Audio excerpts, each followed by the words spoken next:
All right. Welcome back to another Paranormal MTG design stream. Um, I had to change the time at which I'm streaming, so uh, we may or may not have fewer people in chat today. Um, but at the very least, we had some suggestions in the Discord, so I'm going to take a look at those and start trying them out. Let's see.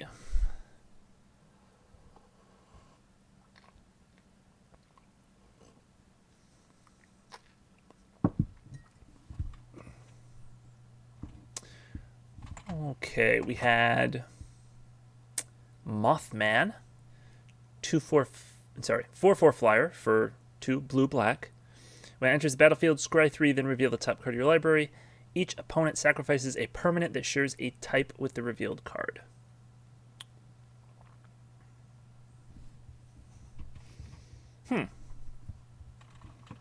That's a cool idea. Hey, Mechmoose, you made it. Sorry that it is so late for you.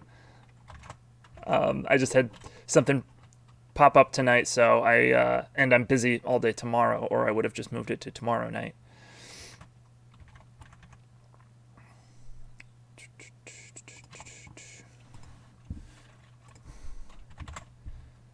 Okay, so you were suggesting, let's see, when it enters the battlefield,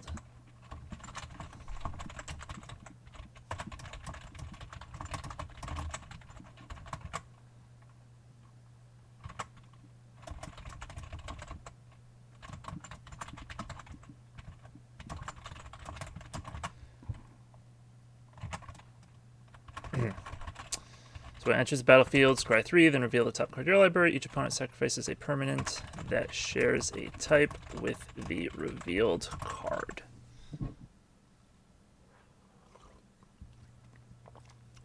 So this can function as land destruction, which is important to note. Black does get land destruction, so it's okay. We just want to make sure that it is at an appropriate rate. Or, yeah, early for you. However you want to look at it. 2 a.m. is in that zone where it could be either.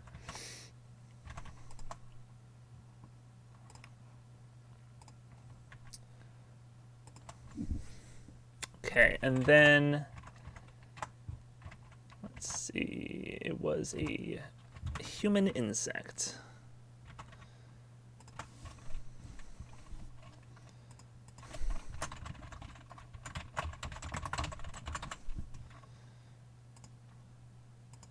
Definitely feels rare level.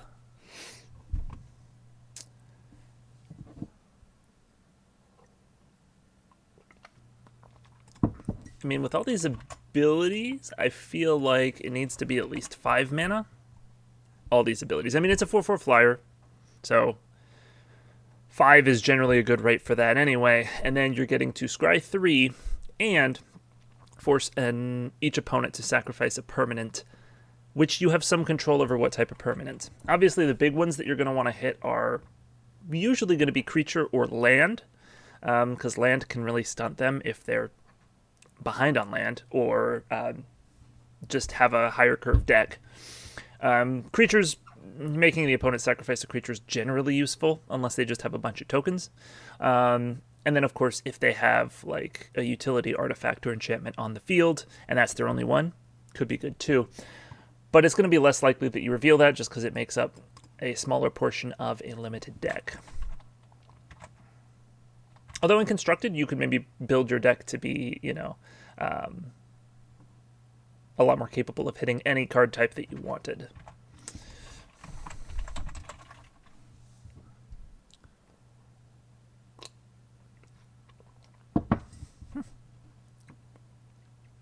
Yeah, I mean, this... I was also just catching up on the VOD from last week. Didn't quite get to the end, though. I came up with that card, with the card that has sweep because of the jokes. The joke's just about how bad sweep is, or... let's see.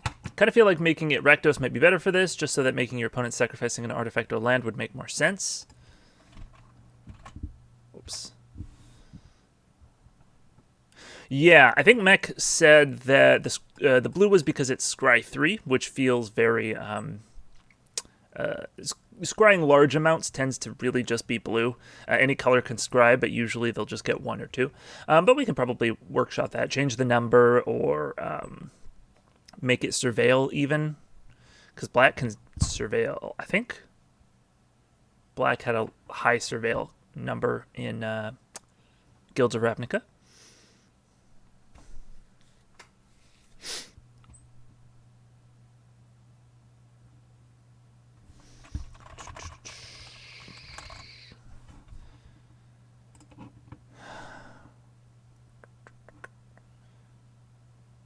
Surveil would be good too. Okay. So with the case files that are gold, we wanted them to be more of another type of build around. So something else that you could, open up in your first pack and be like, oh, I'm gonna take this card and I'm gonna build around it. So can we make this card?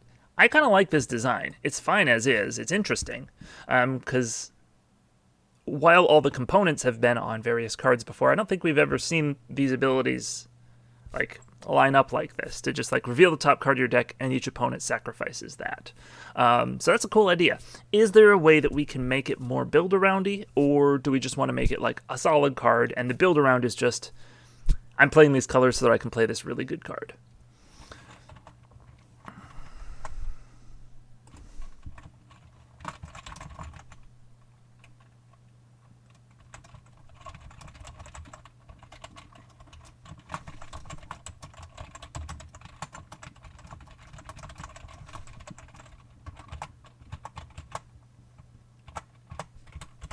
Well, would a top of library theme for Rakdos work in any way? That's a good question. Maybe we should see how much surveil we have in black and green. Black and red, sorry. Looks like there is currently none in red, except for one of the potential colorless matters signpost uncommons. So we could make sure to put some more in there. If you're going surveil instead of scry now, there's no real reason it couldn't just go in the main set, right? Other than it being monster themed. Oh, you know what? Mech Moose, that's a good point.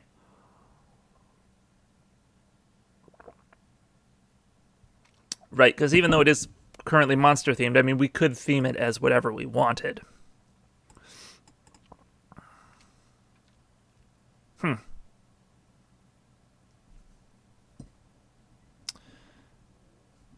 Maybe if you have it as scry, it could be a bottom of library matters, a la Grenzo.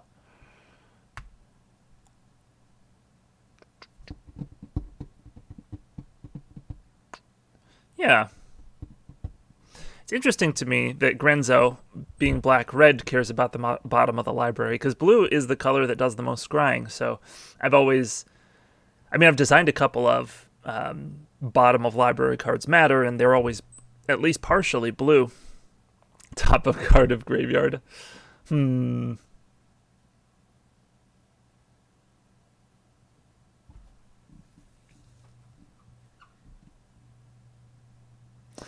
I mean, we could put this in the main set. We could tone it down and make it just an uncommon. 3/3, maybe it's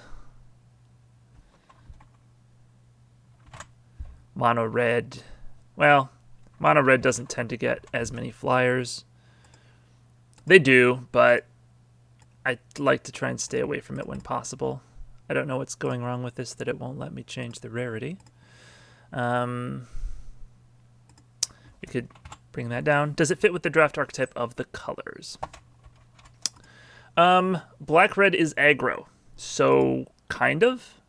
It's an evasive creature. It doesn't have good stats for its cost because currently it's a flyer. But it can help press the advantage. If you're ahead, you can slow down your opponent's creature development, land development. something like that. Could have a devil card like Hellbent. When you would draw a card, you may reveal it, and card name deals damage equal to the mana value of the revealed card. Ooh, okay. That is a cool idea. Not sure I like it as mono black since it allows it to destroy artifacts as a result.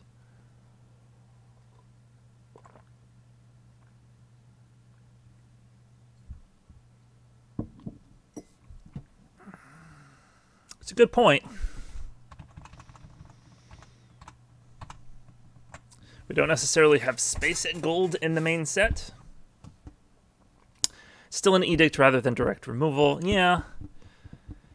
Black gets edicts for enchantments now, but it does not get them for artifacts. Yeah, it's still pretty conditional as to whether you can get it.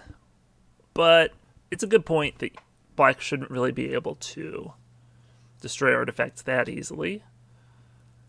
Yeah, I mean, it's not that easy. You still have to have an artifact in the top few cards of your deck and put it on top. But black gets direct enchantment removal now. You're right, yeah. So the first one that they did, it was an edict. The first two that they did, I think, were edicts. Then the third one in Zendikar Rising. So anyhow, now they still get enchantment removal targeted, but they still have downsides whenever they remove an enchantment. So they can do it, but you want to make sure that you're making them pay for it. I mean, mono red can make opponents sacrifice any permanent, though those are a bit rarer. That's true. There was the 6/6 at common? Maybe it was an uncommon. There was one of the dice rolling ones in AFR that was like either each opponent sacrifices a permanent or each player sacrifices a permanent, something along those lines. But at least that lets them choose if they're sacrificing their enchantment, which red couldn't usually destroy. A lot of older red cards include sacrifice themes as well. Yeah, I mean, red can sacrifice its own stuff.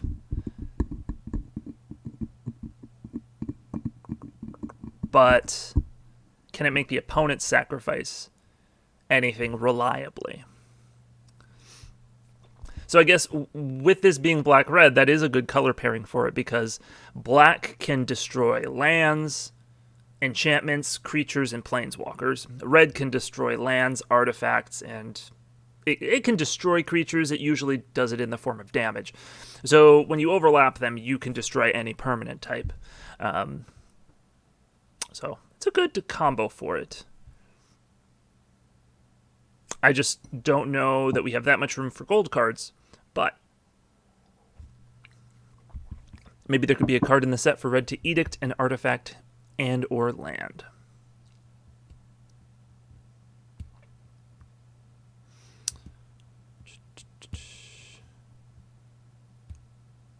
Yeah, it's an interesting idea. Is that something that we need? Could give it dash for black and a red. Oh, so that they can do it. You can do it repeatedly, and interesting. Well, that would make it more case-filey for sure. And then what for? I don't know why this is having trouble with symbols at the moment. Maybe if you want the secret black-red archetype to be sacrifice matters. I got you. Okay.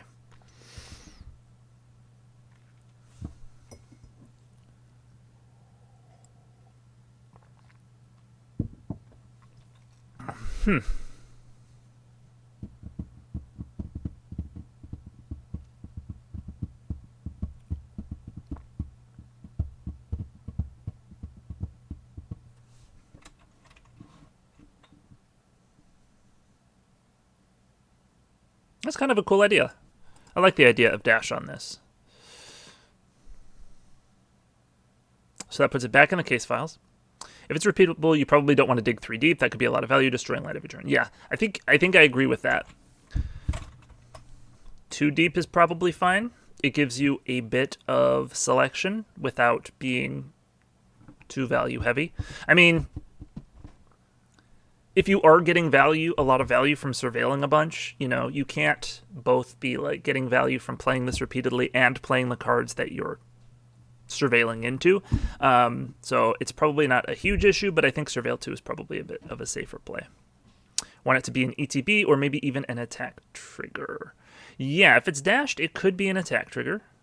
That makes it a little worse on ETB. So if it gets answered repeatedly, you know, if you just play it on 5 and then it gets answered immediately, you know, you get no value, which is probably fine.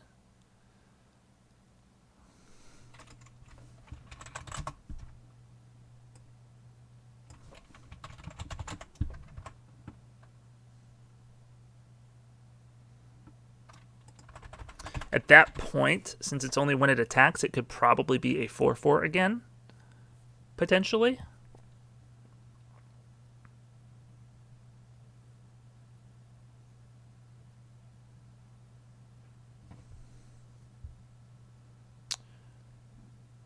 Just if you want to make it more respondable to the opponent.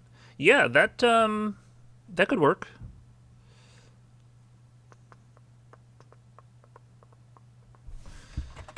Or if we want to still make it a bit more vulnerable, a bit more answerable, it could still be 3 toughness. I think this is probably a good place for it.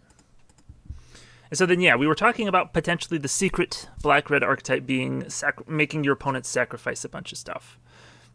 So this intrinsically is not necessarily like a build-around, except that it's good enough that you'd want to build a black-red deck just so you could play it.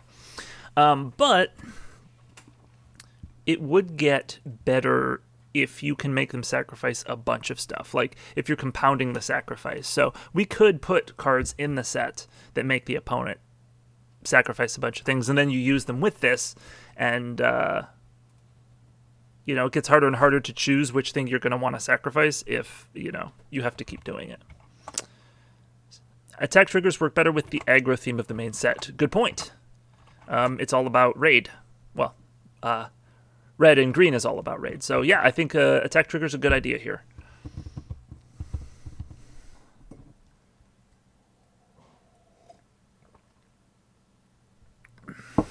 Okay, cool. So obviously another thing that combos well with this is playing artifacts, enchantments, planeswalkers, things that let you make your opponent sacrifice stuff. And so I like that this actually has, once again, hidden synergy with our non-legendary planeswalker, in that just it's easier to find a planeswalker in this set. And so you can have that in your deck, and if your opponent has a planeswalker, you can make him sacrifice this just by virtue of having one available to you to reveal. 3 black, black, black, black sorcery. Return each permanent that was sacrificed this turn to the battlefield under your control. Interesting. That's pretty cool. Each player makes 2 treasure tokens. Whenever an opponent sacrifices a permanent, that player loses 2 life.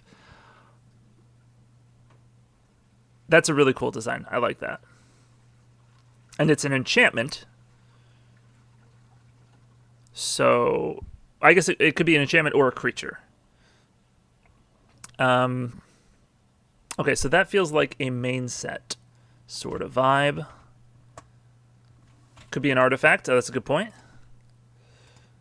Actually, I don't want to add a new card. I should go to... So let's see. That's probably a red card, since it makes treasures and punishes people for sacrificing things. Probably an uncommon.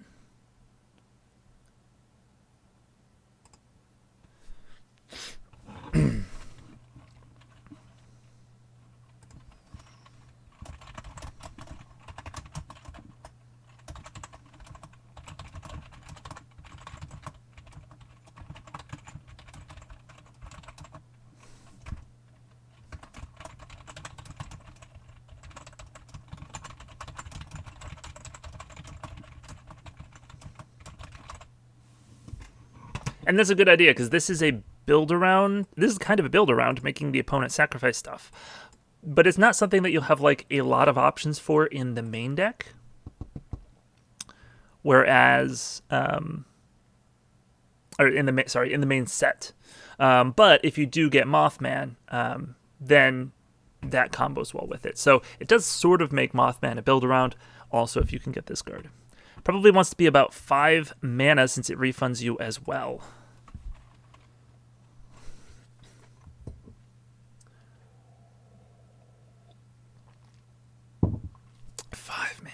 Five mana is a lot. Even though it refunds you, that doesn't make it a 3 mana card, because you still can't play it on turn 3.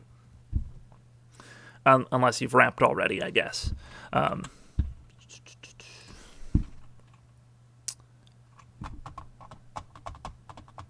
Is Exploit a mechanic in the sets? I haven't made it to a stream in a while. Yes, we do have Exploit. So yeah, actually this does hate on the opponent playing Exploit. Maybe 3 mana? I'm thinking 3, like... What does it do by itself? We can make it 1 red red. I don't know if it actually needs to be. Hey, sorcerers. How's it going?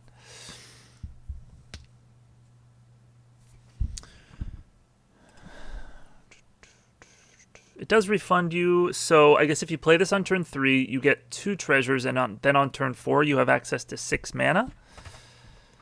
That is kind of a lot.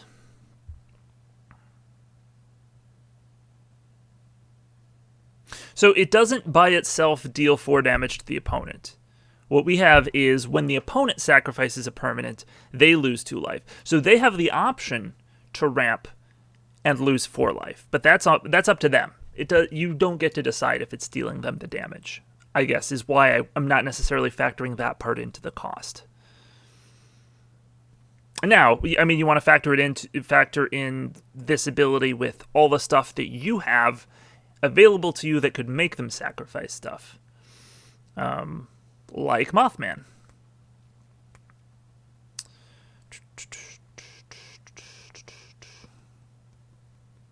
I think 4's maybe a fair rate for it, because it has the upside of, yes, it ramps you too, so that's kind of a lot. Even if it's just 1 time, on turn 3, it would let you play a 6-drop on turn 4 by itself, with the downside that it's giving your opponent mana as well, although they have to pay life to use it. But yeah, I think this is a good design, and I think 4 is a good rate for it. And now we can start focusing on making some more cards, like Cyber 5's Stone Rain suggestion, that make them sacrifice things.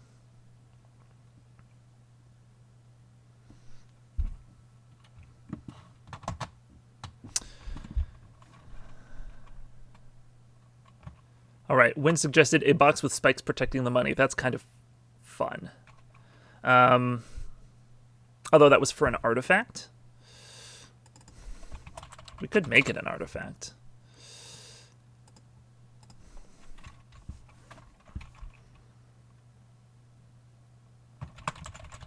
Trapped cash. That's pretty good.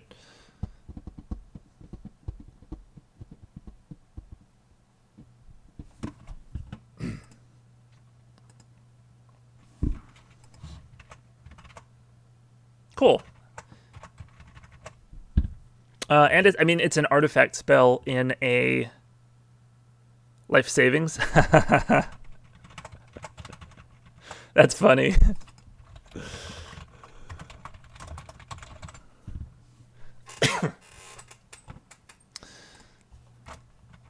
Yeah, I like it. That's a good joke. Yeah, and so it's an artifact, so it goes with Mothman in that it's another permanent type for you to make them sacrifice. Interestingly, with this, having cards that have multiple types does not really get better. Because like an artifact enchantment, if you were to reveal that with this, they would get to choose to sacrifice either an artifact or an enchantment. Now, if they only have one, it does increase your chances of hitting the card type that you want. But still, it's interesting that this is a card that cares about card types, but doesn't actually want you to have more on the same card. All right. So So Cyber 5 suggested a Stone Rain style card, maybe something like Inevitable End. Let me remind myself what Inevitable End is. Yes. You enchant it, and then at the beginning of the player's upkeep, they must sacrifice something. Doesn't have to be that, but obviously if they sacrifice that, then the ability goes away. So I designed a card like this once before Inevitable End came out. It's a really good design. Because it gives them the option to keep their thing at the cost of losing something else. Okay, so you're saying it could destroy the enchanted land or others if the opponent really values it. Yeah, and of course, most of the time, in Limited, they're not going to have specific lands that are so important that they're going to want to keep it. So it's really just going to focus as function as land destruction. So maybe you can have it sacrifice only other lands or maybe other permanents as a whole. I think other permanents as a whole would play more interestingly. Because if they sacrifice, if it forces them to sacrifice a land, any land, they're going to be down a mana no matter what. They're always going to sacrifice that one, even if it's an important land to them for some reason, because they don't want to be down extra mana. But if they can sacrifice other permanents to keep it alive, it's like, okay, you have the option. Do you want to lose a creature or lose your land? I think that is actually a land destruction spell that could go at 3 mana. Obviously, at uncommon. Oops. So that it's not too common. It doesn't happen all the time.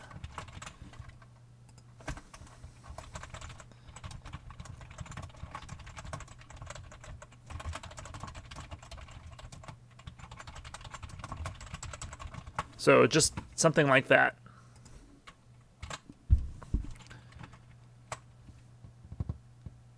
Hey, Tessa, how's it going? Maybe it could be called Volatile Workspace. I love it.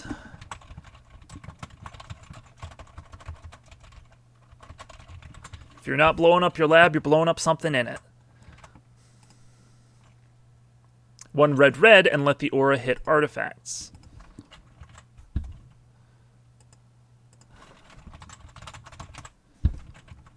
That seems reasonable.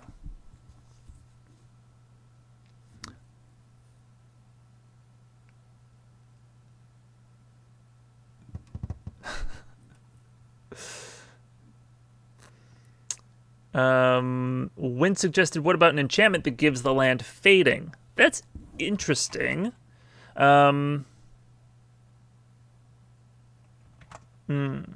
So obviously with fading, that would have to go in the case file. We can only do that card or this card because they fill pretty much exactly the same space. And while I think your idea is cool, Wind, I think I like this one a bit more. Because it makes them because it lets them choose to sacrifice something else, and we now have a couple other cards that work with that. Oh, sorry. You're right. Enchanted permanent. Thank you. What do you think of making a monocolored cycle of cards with when you cast card name triggers? I don't think, Wind, I'm open for that. I don't know if we have a reason that we necessarily want to do that specifically. So if you come with a cycle of those cards designed, we can take a look at them, and I would definitely be willing to do that. Usually, when you cast this spell triggers, that's more of, that's something you can do, and it can be interesting, but it's more of a functional thing. You do it for a specific reason. And so I'm not sure if we have that reason that we need at this moment. With the Eldrazi, the idea being you've spent 10, 11, 13 mana on this massive spell, so even if the spell gets countered, you still get something out of that massive amount of mana that you put into it. I think that's the idea. All right, Mechmoo says, here's that sweep card I made. It's decent because it doesn't actually need the sweep. Destructive Progress, 3 in a red, instant. Sweep, return any number of mountains you control to their owner's hand. Discard your hand and draw that many cards. That is a cool idea. Yeah. So obviously that's case file because it's got the sweep ability. We'll need another uncommon red slot. Okay, destructive progress. Instant.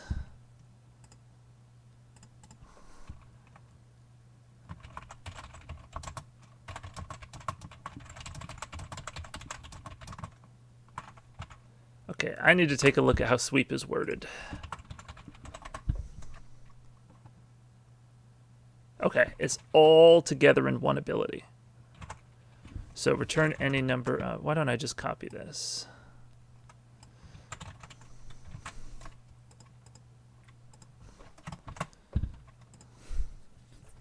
Love how we're just making future sight too.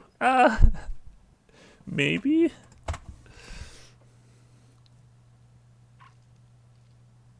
As long as we can flavor these as paranormal phenomena, I'm cool with it. Personally, I think the future sight style of sets is probably my favorite. When you're just free to do whatever crazy stuff you want to do. So, I'm all for it. And like, yeah, this is good. 4 mana to discard your hand and draw that many cards. Not generally that good, but like in the late game, you know, say you're top decking and you're just getting a bunch of lands, you know, this can turn those lands into something useful. Or, you know, you can pick up a bunch of lands and turn those into cards too. And obviously, that's not necessarily great and limited, but I feel like the flexibility on this is pretty good. Hello, the Lydia.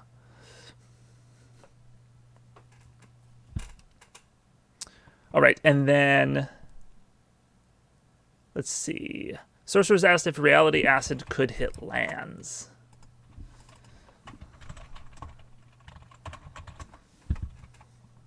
Yes, it could hit lands. Card's ridiculous. I think people really undervalued it in Time Spiral Remastered because there were several ways of bouncing it to your hand. So you just play it on a land, bounce it, play it again, bounce it. I did that to a friend of mine, and we don't talk anymore.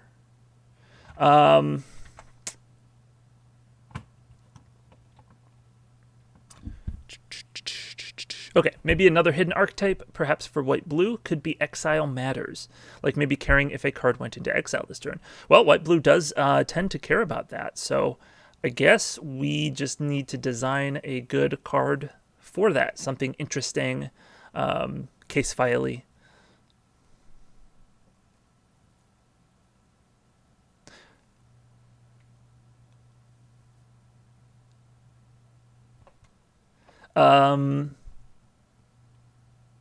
Tessa, is that photographic evidence like the suggestion for a name for the white-blue Exile Matters card? Because I could see that working. Or at least that would be good for a card. Pardon me. This wheel spell is going to be super good for the same reason Cathartic Pyre is used over the Werewolf Bolt in Red-Green Werewolves, because the deck runs Ren and 7.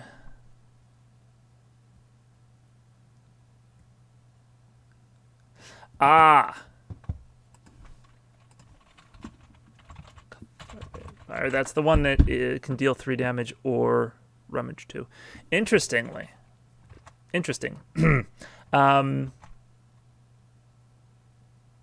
Yeah, I guess it probably serves more purpose in constructed than limited. Cool. Okay, I like that.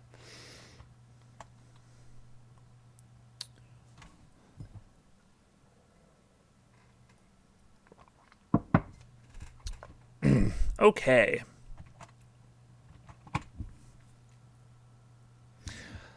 I think I want photographic evidence to be the name of a card. I think it's a great suggestion. I don't think it can be in the case file because I think that breaks the continuity. because each case file needs to just be like a thing that they have probably photographic evidence of, some phenomenon or creature. So I think that name would have to go in the main set.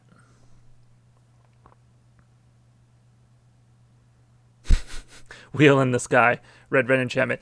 Tap to tap it.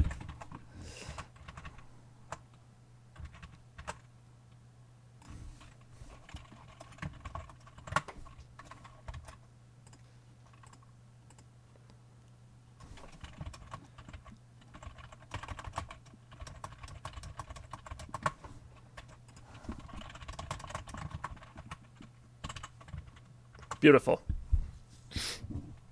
Oh, that's not the joke I thought you were going with. At the start of your upkeep, target player takes 1 damage.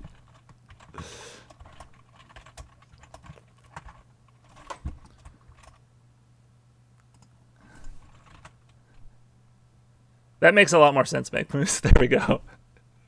Wheel in the Sky keeps on turning. Oh, it keeps on burning.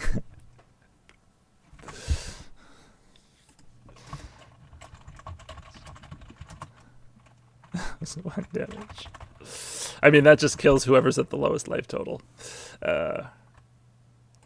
All right, let's not do that.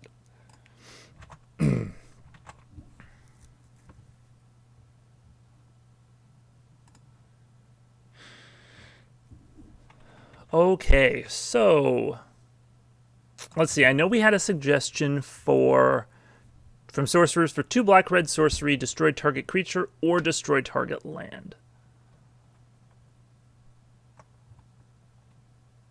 That's a cool design, but I don't know if we have space for it. Since if it's a gold card, feels like it would need to be in our case files, because our black-red signpost is going to be a lot more aggro-themed. Yeah, it's a good design. I don't think it fits in our set. I don't think we have room for that. I'm also thinking of a card named Chrono Displacement, maybe an enchantment that makes a permanent unable to untap during your upkeep, but makes it untap during your opponent's upkeep. That is a cool idea.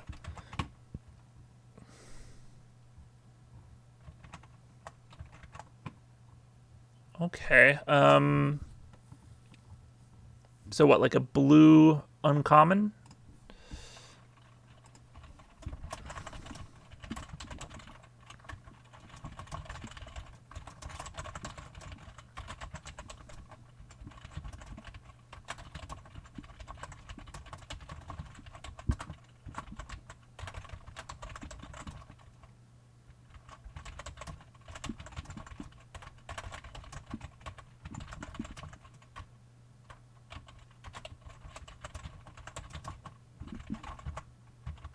Something like that?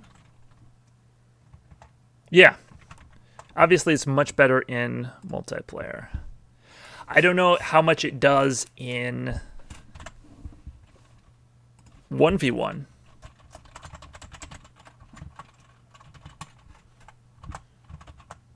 Actually, it's kind of interesting.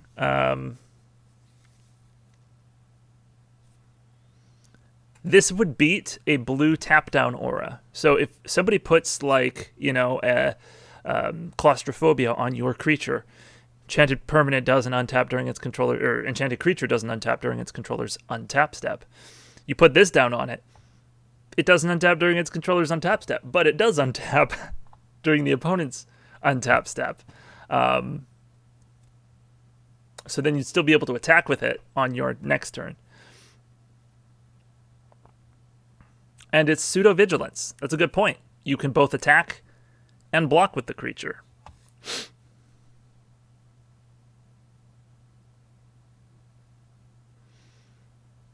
For 1v1 purposes, it seems like this card could definitely cost 1 mana.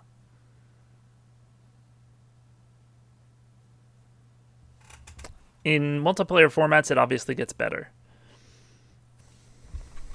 I think I'm partial to making it just cheap. And if it gets busted in Commander, well, there's lots of busted cards in Commander.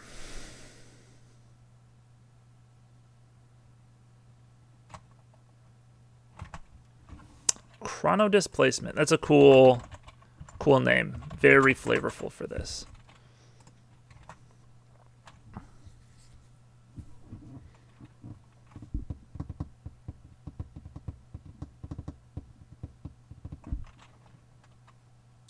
Also, can we have a card with Artifact Offering? We can. Interestingly, like a lot of the artifacts in our set are tokens. We do have some normal actual artifacts, but a lot of them are tokens, so a lot of what you'll want to sacrifice to the offering will be a token which won't reduce its mana cost at all, but it will still give it flash, which is still quite relevant.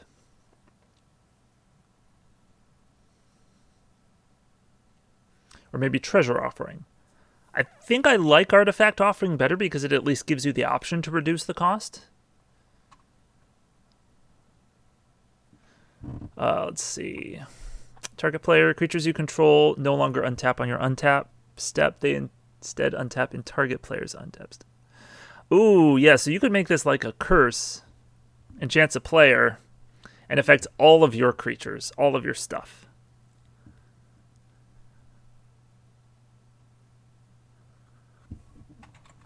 Should we make this bigger?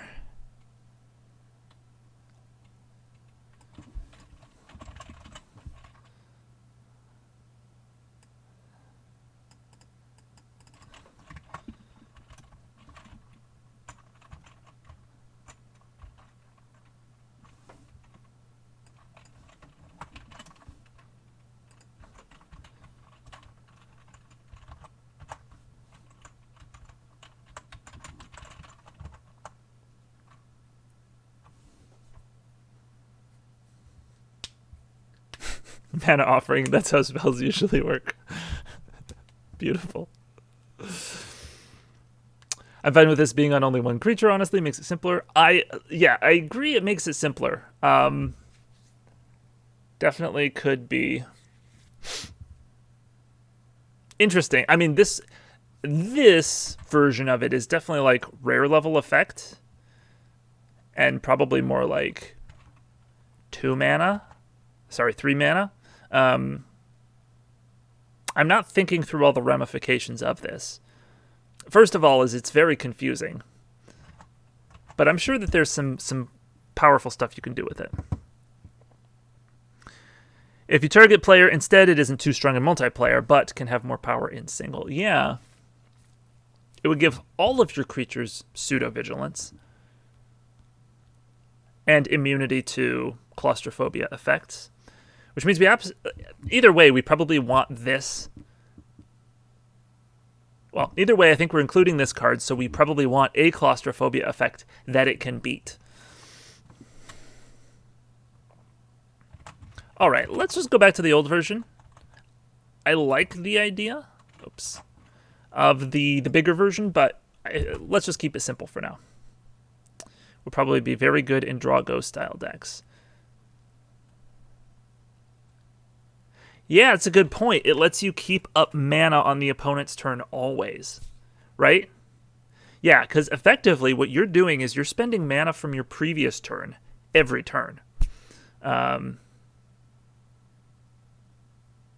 So when you draw and play something, play your bomb, you immediately untap everything and can counterspell to protect that bomb or to keep your opponent from playing their bomb. That would be like a very good control card, wouldn't it?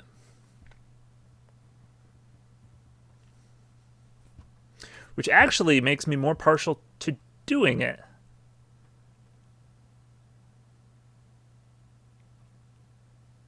Half a turn ahead if it sticks. Yeah.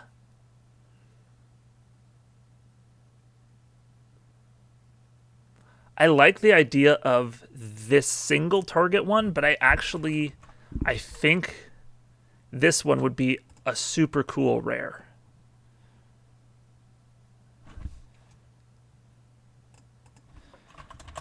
So unless anyone has any strong objections, I don't know, am I the only one who thinks that would be really cool? Oops, and then we'll have to turn this into not a rare.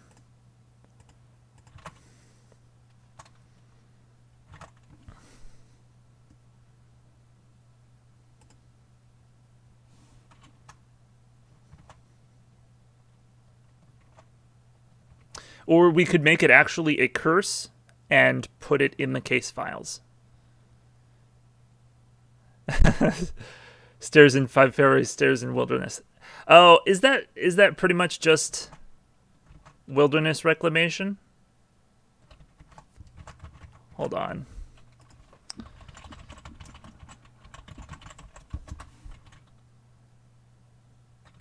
It's not, because at least with wilderness, like, wilderness reclamation let you stack up a bunch of mana at once, because you're untapping your lands on your end step. So you get them twice as often. This one is a replacement.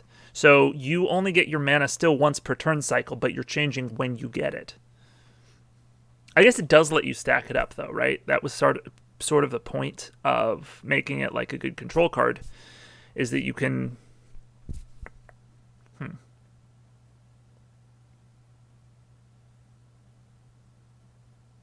I guess you can't add it all up at the same time.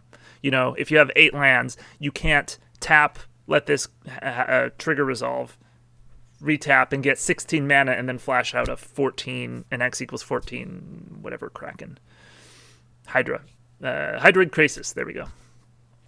To draw 7. So this doesn't let you double your mana at any point.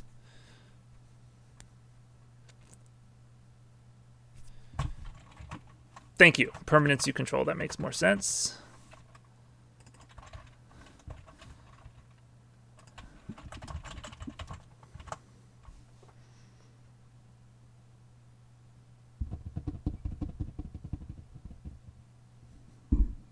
Chrono placement. Enchant target chrono displacement. Ignore its effect. Beautiful.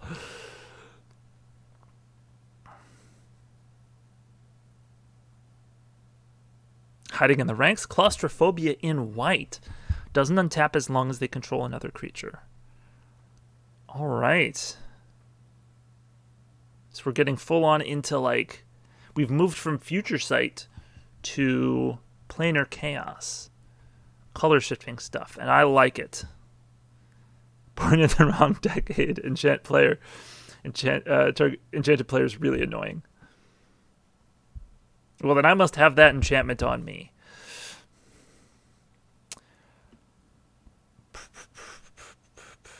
Probably as another blue design I was thinking about, maybe there could be something like an O-ring that you can only target your own creatures with that also has a sacrifice ability to it. So in a way, it would be a flicker/blink effect that you can control how long it's active for.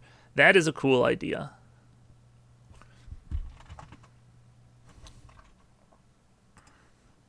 So something like...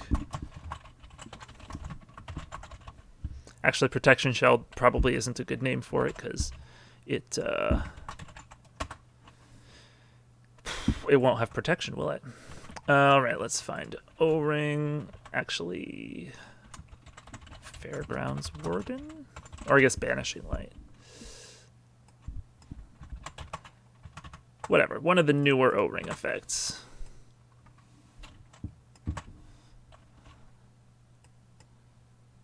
Creature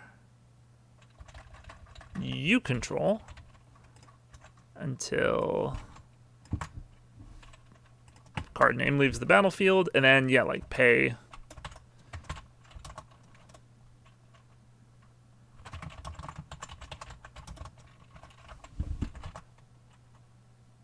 Didn't we already have this card exactly?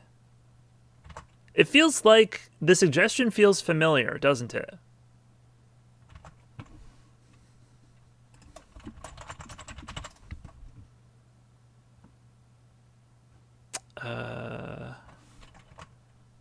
It was sack to draw a card. Yes, yes, in white. Here it is.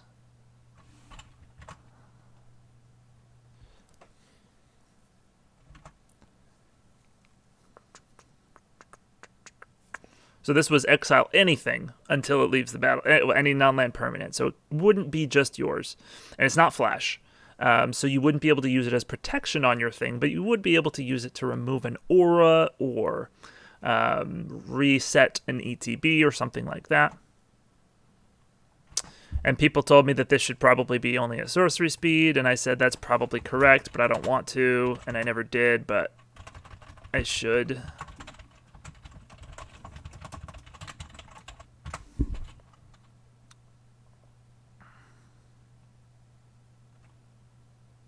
Similar, but it has different applications. Could save it for another set, though, if needed. Yeah, I don't... yeah, they're not exactly the same. I don't think we want both, though. So, question is, which one do we like more?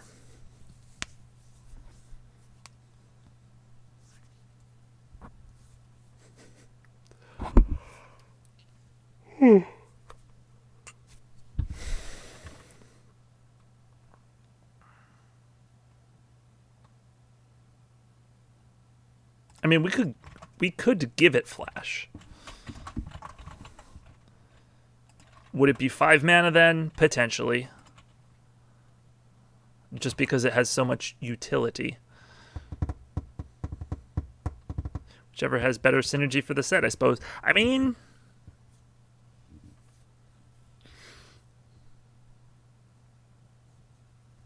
White. White has better synergy for the set. Because it has exploit, which are all ETB triggers.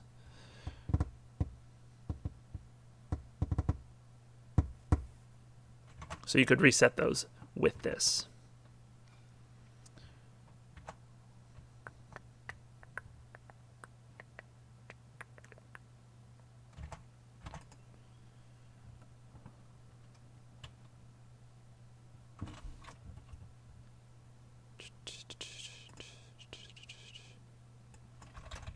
All right. Well, it is a good suggestion. I like it. We already made that card. Danny DeVito, 1/1 tap, target creature gets up on the Hydra's back. Well, he should also have another tap ability that's something along the lines of, tap, Danny DeVito starts blasting.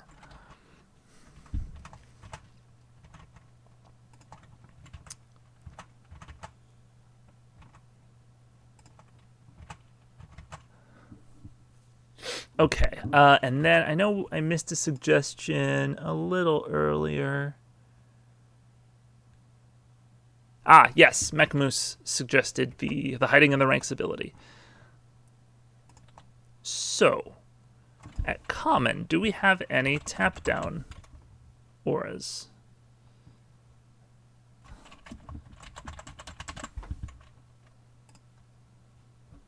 Okay, white has Stored in the Archives.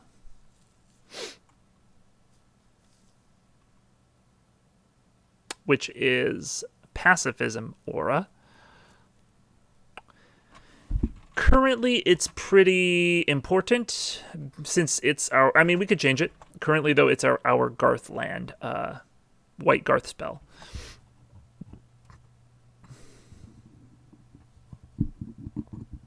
Danny DeVito offers target player an egg in this trying time. Thinking about rares too, do we have any creatures for our iconic creatures quota or similar creatures filling those roles? That is a good question. Okay, so first I want to finish looking at this.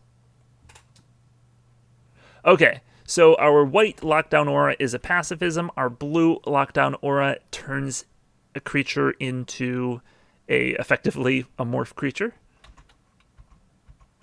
And those are our common lockdown auras. I do feel like we kind of want to have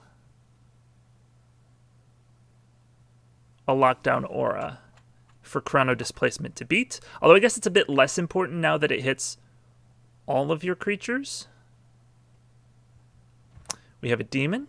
Yes. All right. Let's go to rares and not mythic rares. Okay. We have no angels. We have a spirit, but no hydras.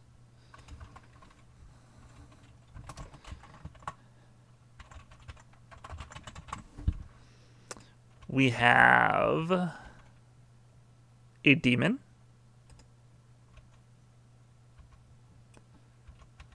We have a phoenix, not a dragon. And we have a tree folk, but no hydra. So, of the actual iconic creatures, I hope I'm helping, but I know I'm not. Tessa, you're keeping us all entertained, and we appreciate that.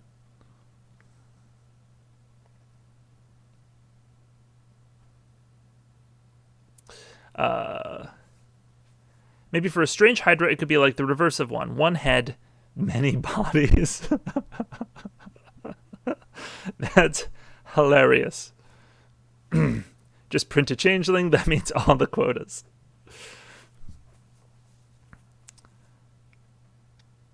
I really like the idea of a reverse hydra for the case files.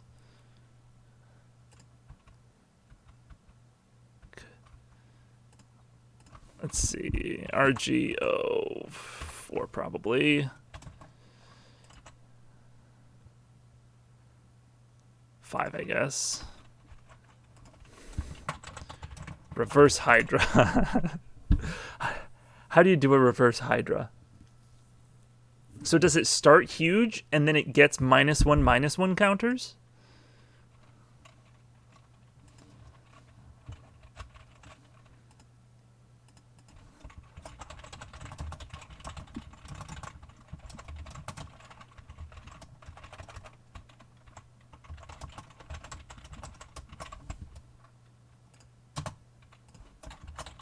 That's just the first thing that popped into my head. Maybe X and a green for a 1/1 that makes X 1/1s.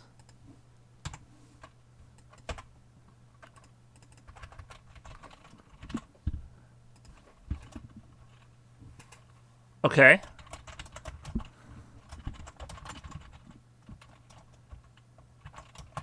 It's 1/1 green Hydra creature tokens.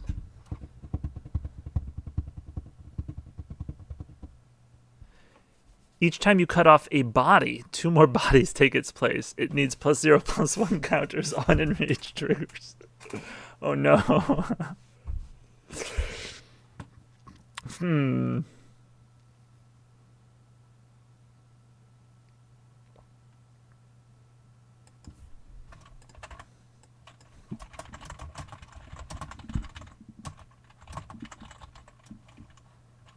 Create 2 tokens that are copies of Reverse Hydra. Okay, that's really ridiculous, though. This needs to be like a 5-mana spell or something. Because you just can't kill it, and then they keep getting more and more stuff.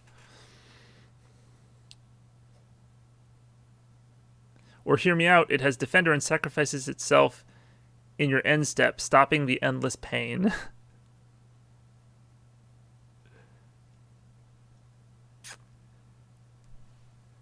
Can I offer you a supermodel spell in these trying times? I don't want to read that.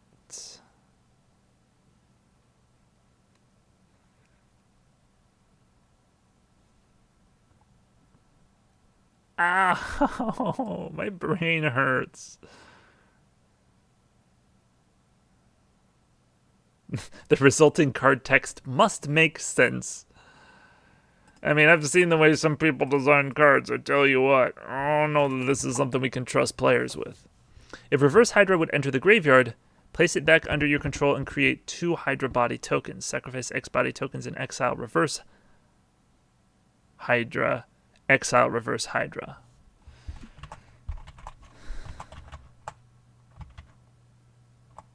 Okay.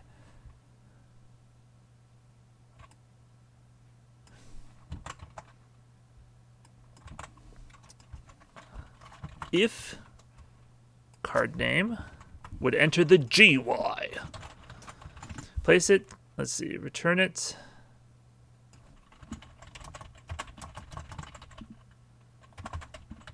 Fields under your control and create 2 1 No, 2 Hydra body tokens. Sacrifice X body tokens. Exile reverse Hydra. Exile reverse Hydra? I'm confused about that last part. Why would we want to exile reverse Hydra? Is it something that the opponent can do? And wait, why X body tokens? Where does the X come in? This is a reasonable start to making this card a bit more fair.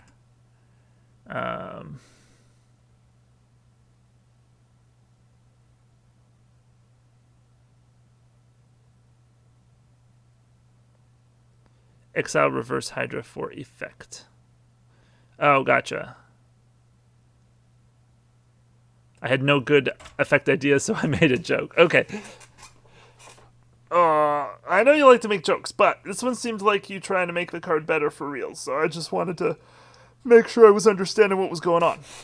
Also, sorry, off topic, this is a bit basic, but I had an idea a while ago. A small creature with prevent all excess damage that would be dealt to this creature. Chumps trample and is immune to that big red spell. That is a cool idea.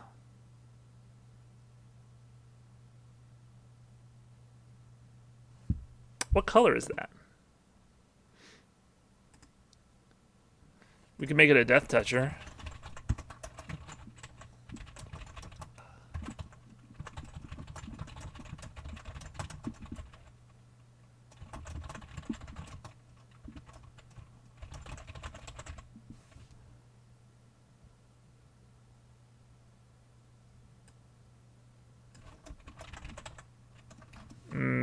Yeah, this just works on trample. I'm trying to figure out how to word it, because, like, if you word it... That's a good idea, McMoose. I'm just trying to word it correctly. Because if it's... I was thinking white, but Death Touch is disgusting, and I love it. Okay. Yeah, my immediate thought was, well, why would you play a 1/1 that just chumps? You know, I guess it could draw a card, but I was thinking, you know, Death Touch on a huge trampler. So, that said... If you were to prevent all excess damage that would be dealt to this creature, that doesn't actually beat trample because you only assign 1 damage to the creature.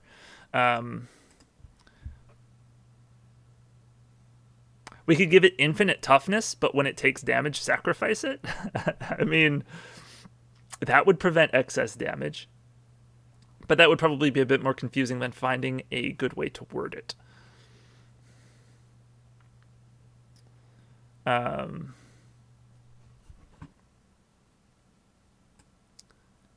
Just because you don't actually deal excess damage to the creature if you have trample or spell trample, whatever you want to call it.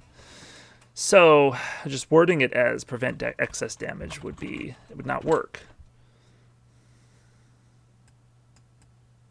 Dealt by...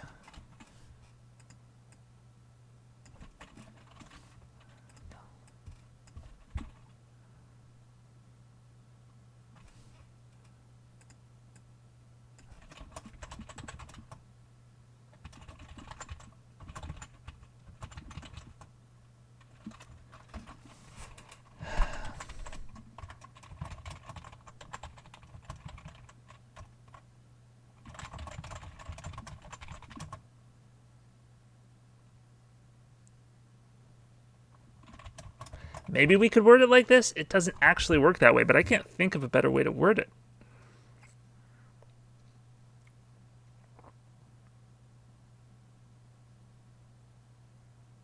It's a weird ability. I love it. This is great for the case files. We will, if we need to reword it, we'll find a way.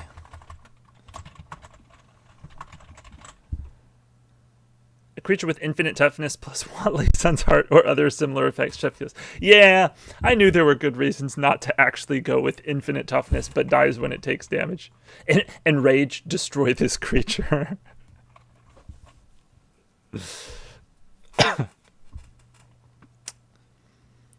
0 infinite. When absorbent paper towel successfully blocks a creature, swap its power and toughness until end of turn.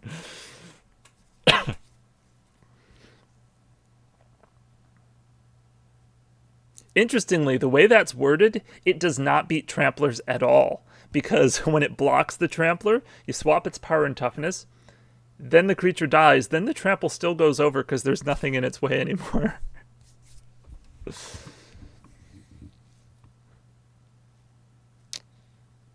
Local man dies from their own anger.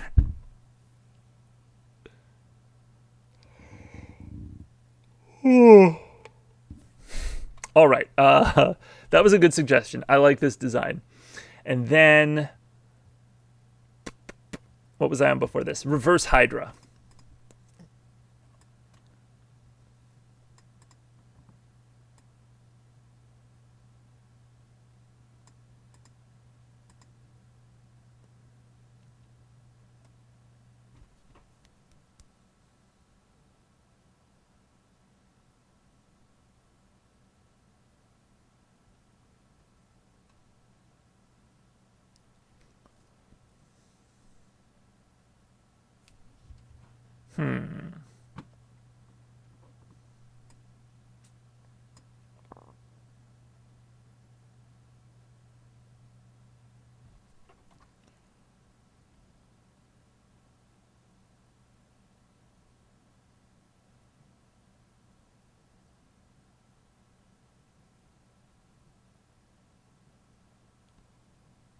Exile Reverse Hydra. Exile X creatures equal to the Hydra body sacrificed this way.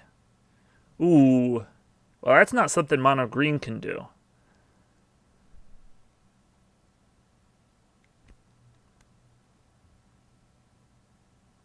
To be fair, my Reverse Hydra idea was more of a joke, but if you think it has potential, we can use it. I mean, the whole point of this is to be like weird paranormal things. And I think just like reversing how a Hydra works is a super like funny but also interesting like paranormal twist on a normal magic trope. So I think it's a good idea. I just want to try and figure out a good way to do it.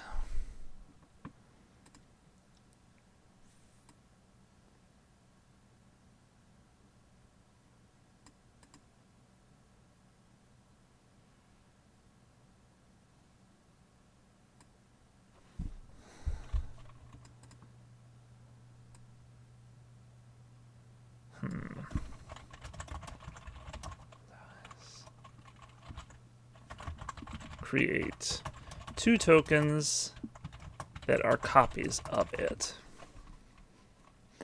So that in and of itself is a cool ability. So maybe a creature that enters with a number of with X -1/-1 counters on it. Ooh, Reverse Hydra can block 1 + X creatures where X is the number of Hydra bodies. Okay, that's kind of cool.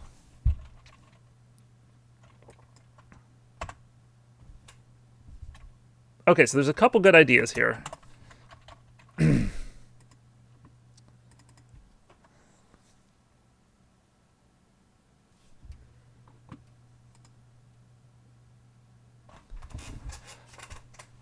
Opposing players may pay 20 -X, where X is the number of Hydra bodies to exile Reverse Hydra. Oh boy.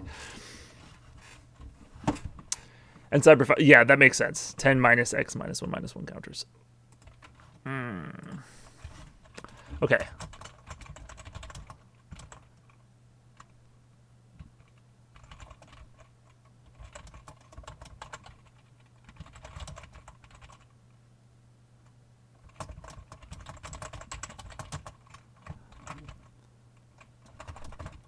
Of body tokens you control.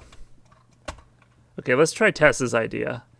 I want to tack on to that can only be blocked by X or more creatures, where X is the number of body tokens you control.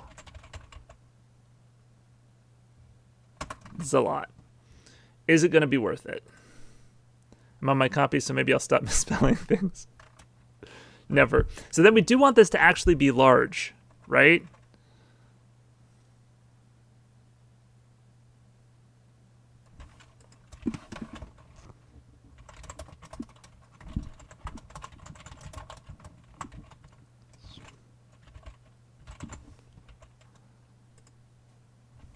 X green. But they have to actually be like creature tokens, right? This is getting way too complex. I think it's almost funnier if it's small. It's funnier, but then you have all these lines of text for a creature that isn't going to do much. Like having to devote X blockers to a 1/1 or you take the damage.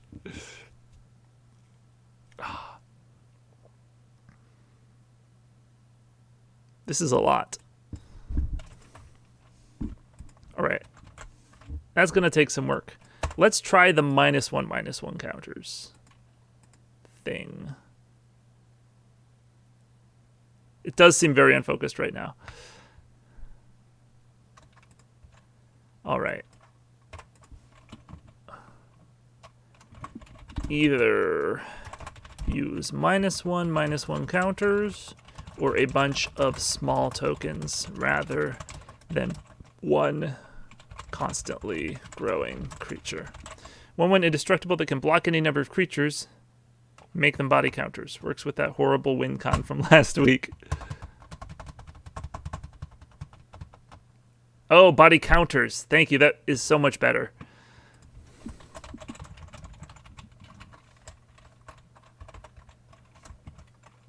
I knew there was a better way to just do like generic token that isn't card type. It's called a counter.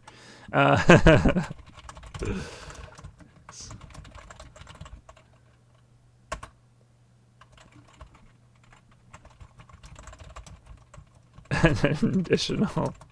Could we just make a bunch of reverse creatures? I guess if we come up with good ideas. Reverse mermaid. Literal sea monkeys. That would be cute. That's a good idea.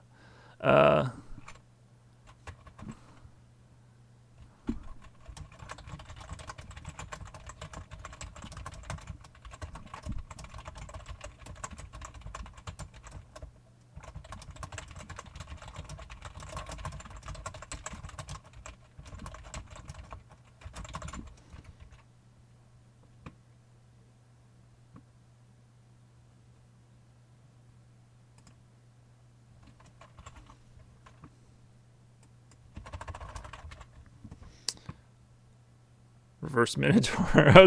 Okay. So this is at least a workable idea for a Hydra. Cool. For a reverse Hydra. So let's go to the Sea Monkey.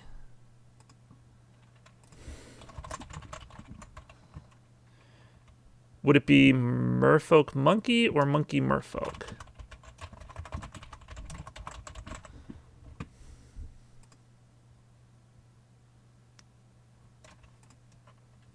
I guess we could make it the green-blue signpost. Monkey fish.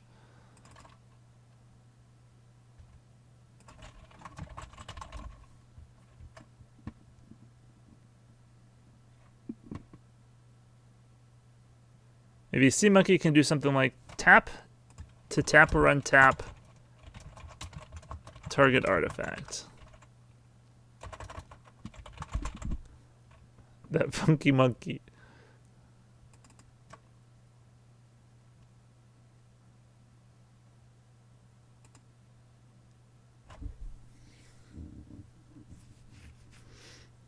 Monkey see, monkey do.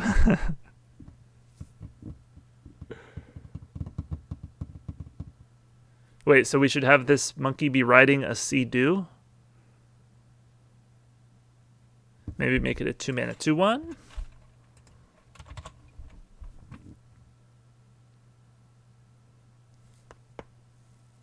Let's be real. If it's a real sea monkey, it would be a 0/1 that can't attack or block and sits there doing nothing. Yeah, but there's the Fiji Mermaid. Is that what it's called? Yes. The Fiji Mermaid was an object composed of the torso and head of a juvenile monkey sewn to the back half of a fish. It was a common feature of sideshows where it was presented as the mummified body of a creature that was supposedly half mammal and half fish, a version of a mermaid. So that is, I'm supposing, what we would be basing this creature on.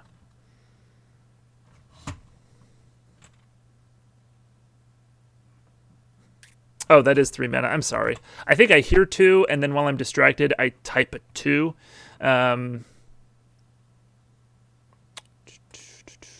Yes, this is based on the Fiji Mermaid.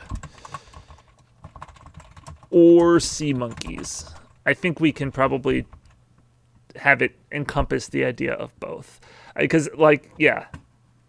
Like Meg said, real sea monkeys are not going to do anything. So, Island Walk and Forest Walk, that's kind of funny.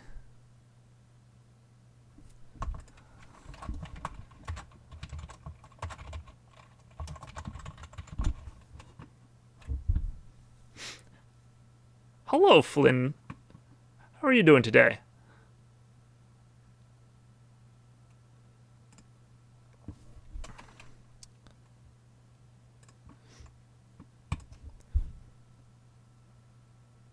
It's cool. Can we give it that ability where it gets cast as a zombie from the grave? Disturb? No, that casts it as a spirit. Well, it doesn't have to be. For the whole mummy vibe. That would be cool. Doing good. I saw Magic Design with MSC and just had to come by. Well, yeah, we're working on a paranormal set. So right now we're working on the case files, which is like our mystical archive, like a small set that one of each card is, or each pack has one of these cards in it. So it's a bunch of like paranormal monsters and stuff that are being documented. There's certain cards that when brought back from the grave, they are X-type in addition to, so you could do zombie the same way. Oh yeah, Eternalize or Embalm. Probably Embalm.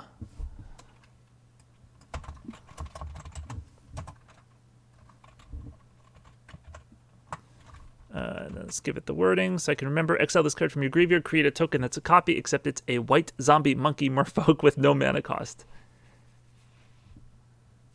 Yeah, okay.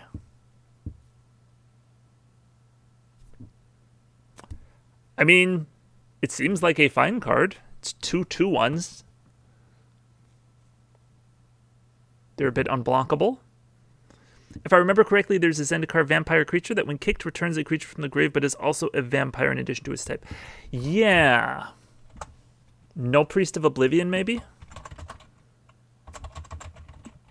Of Oblivion.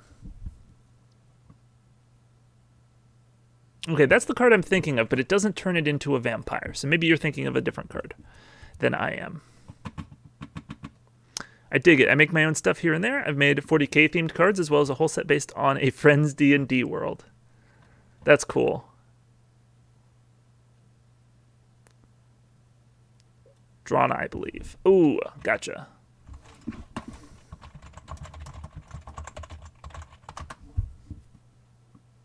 Yep, that's the one.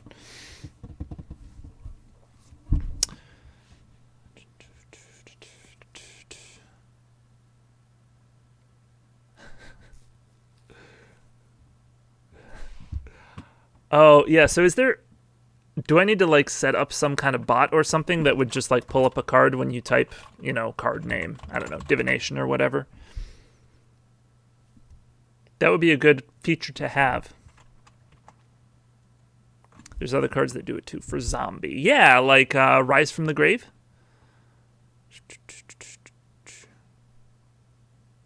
I can recommend MTG Bot. Cool. I will look into that. I'm still like, I guess I've been streaming for about a year, but I still am not that knowledgeable because I haven't taken a lot of time to learn how stuff works. So I will write that down.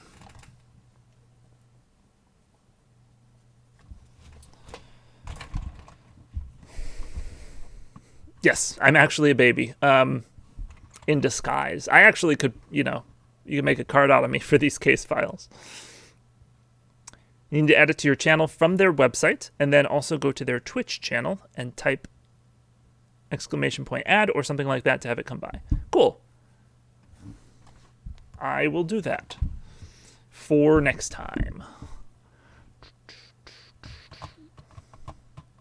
Do we want it to be a zombie, or should it be treated as more of a live specimen, really?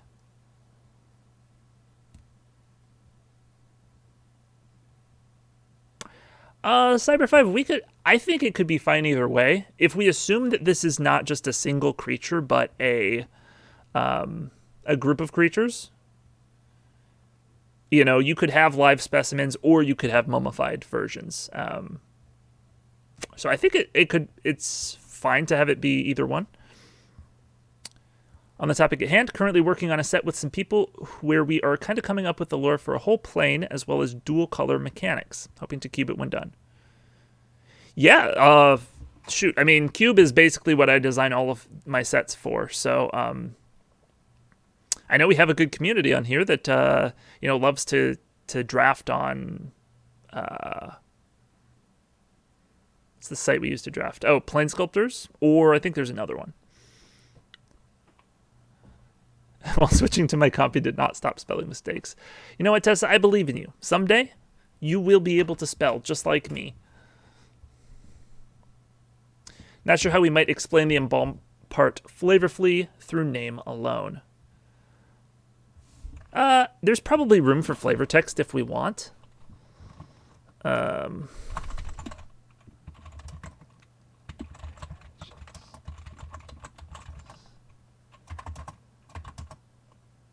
Discovered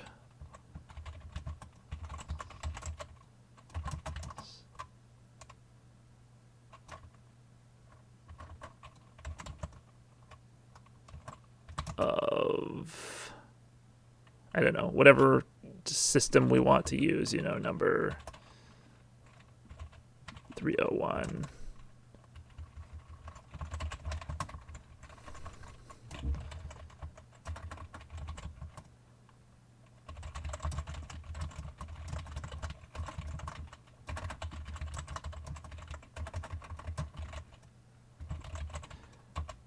Obviously, this is like a very on the nose, blunt flavor text. I'm not proposing this as the actual flavor text, but it would be a version that we could do that would sort of explain it. Obviously, that's a lot of lines, but it isn't uncommon in the case files, so it's probably fine. You can always copy the embalm keyword and name it something else. Oh, yeah, that's true. I guess flesh rotting from your bones is a bit less flavorful. Sometimes pre-mummified. Again, however we would want to actually word this to explain it, I think we could. I want to be good like Ish. Someday you can, buddy.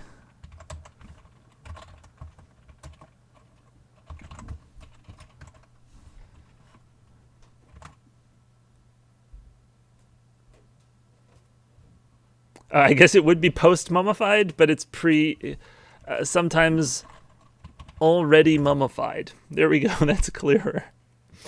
I've selected black-white, which does things when blocking, as well as a red-black mechanic where cards do things when -1/-1 counters are put on them. That's pretty cool. I love whenever they use -1/-1 counters. I think probably just because it's so uncommon and it's hard to do well, so you have to make it really interesting. Since intrinsically you don't want to put -1/-1 counters on your creatures. So are you doing like just ally colors? You're focusing on like 5 of them, or all 10 color pairs get their own theme?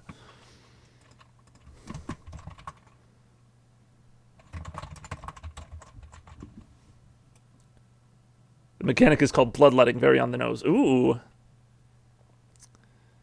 So lots of medieval medicinal practices.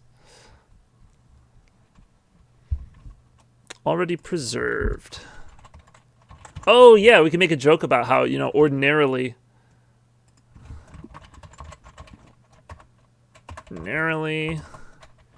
organization, scientists would take measures to preserve anomalous specimens, but in the case of anomaly number whatever, they often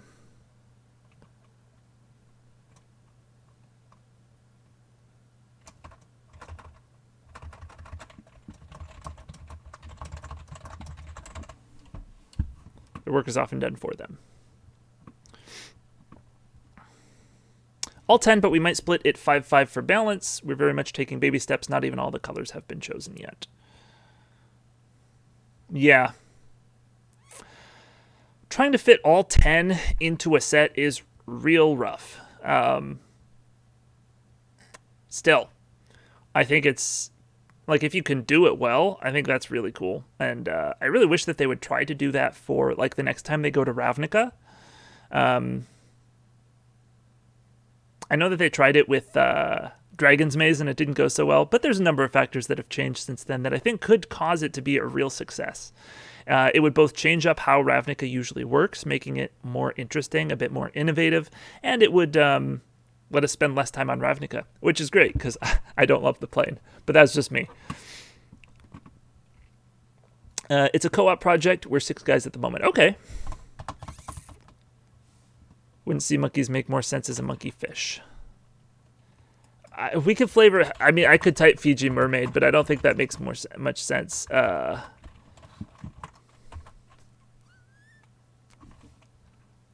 Sure, we can make it a monkey fish.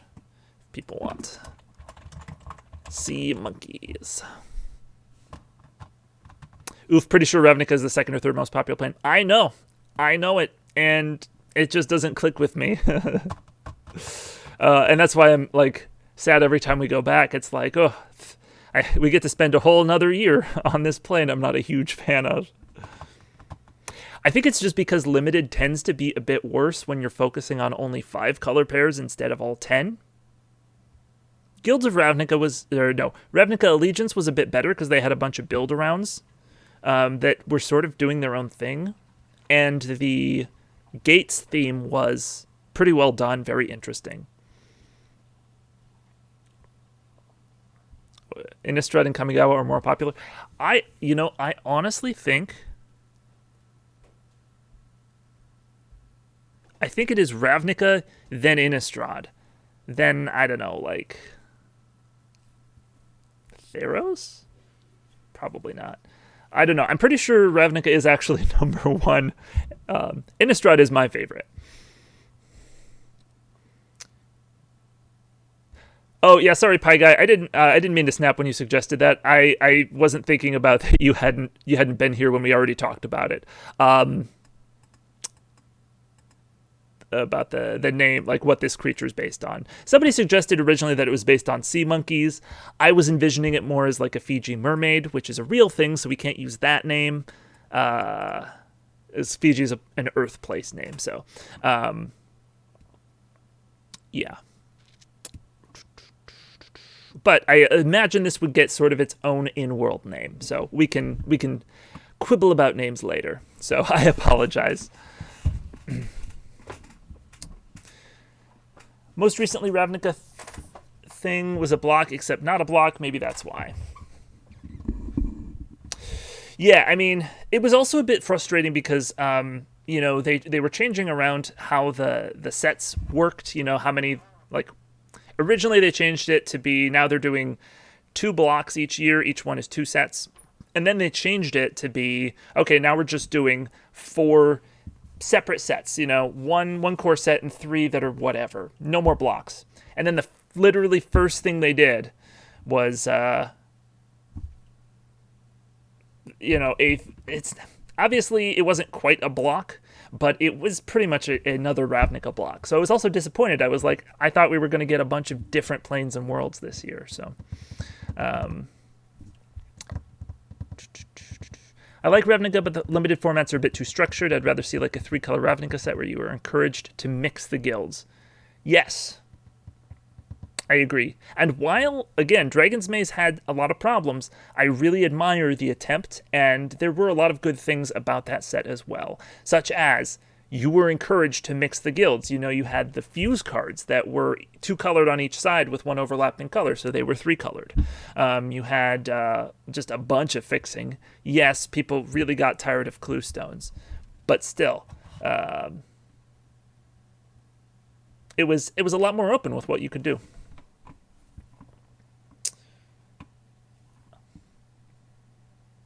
I'm still waiting on a Plane of Mountain and Seas set. Oh, yeah, that was the one with Mu Yanling and the other one who was in War of the Spark. Zhang Yanggu, maybe?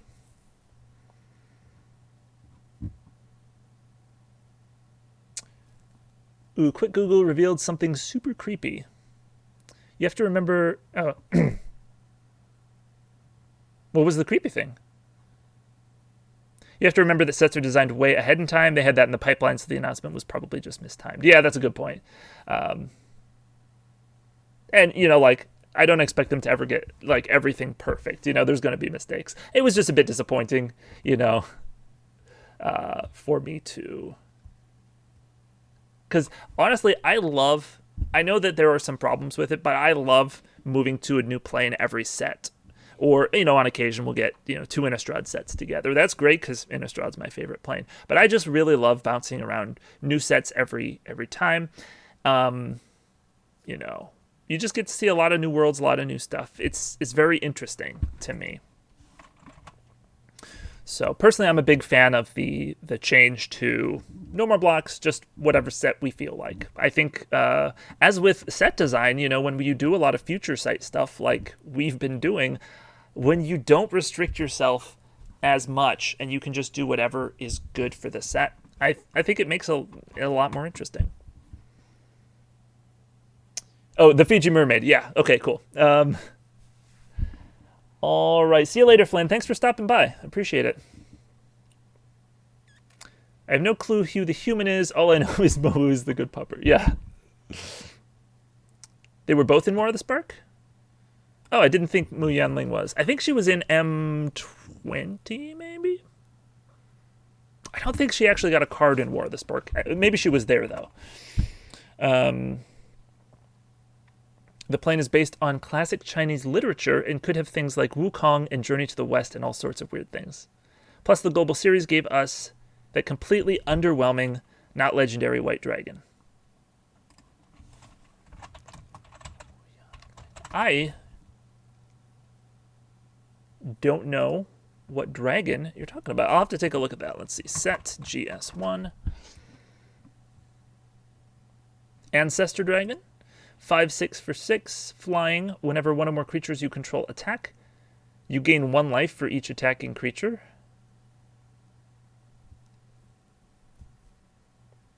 Couldn't that just say whenever a creature you control attacks, you gain 1 life? Oh, I guess for digital, this turns it into 1 trigger instead of a bunch. Does feel more like more words than necessary. Oh, you're talking about Mist Dragon. Sorry.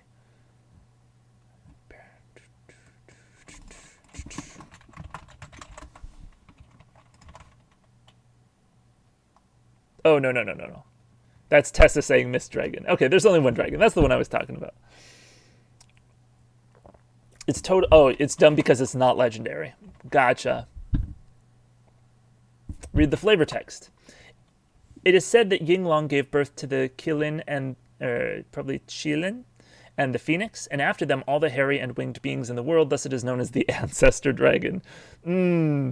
Yeah, there's only 1 of that guy. It's definitely meant to be legendary.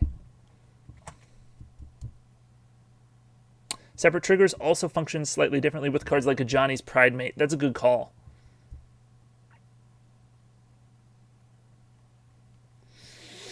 Yeah. And man, Life Gain does not need that much help. I feel like those decks are pretty good already. I know I'm personally fine with them making blocks however long they need to be and sculpt the year's releases around it, really much like how I said in my previous post. Yeah, I agree. And, like, I can accept that we're going back to Ravnica a lot. You know, it's probably going to be a Ravnica 4 at some point in the next 3 years. I can accept that. But if we don't have to go back for 3 sets, that would be excellent. Or just if they change it up and do something new, you know, one of the state of design, like, problems that Mark Rosewater listed for that year was that it was just Ravnica again. They didn't do much new or innovative. They just redid Ravnica again. So, War of the Spark was more innovative because it was set on Ravnica, but was not a Ravnica set, really.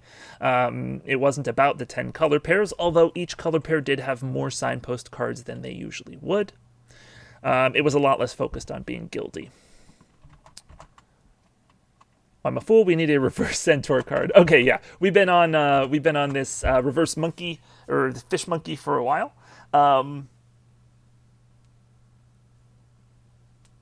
Seems reasonable. Should we make it hybrid green/blue? Is that too good? I mean, if we're giving it Island Walk and Forest Walk, we're sort of commenting on the duality of the fact that it's like a green creature and a blue creature. So then I think we should actually have it be both.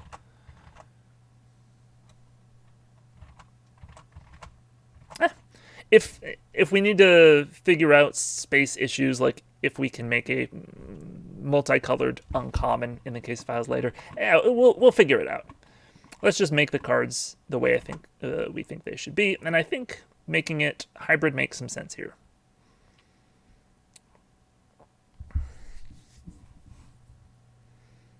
Cool. Well, it's a cool design. Just because I dislike color hate, maybe it can be as long as card name is a token, it can't be blocked. Just a suggestion. Yeah, I agree. Like, protection from colors was really strong, and Island Walk, the Land Walk abilities were also a bit rough.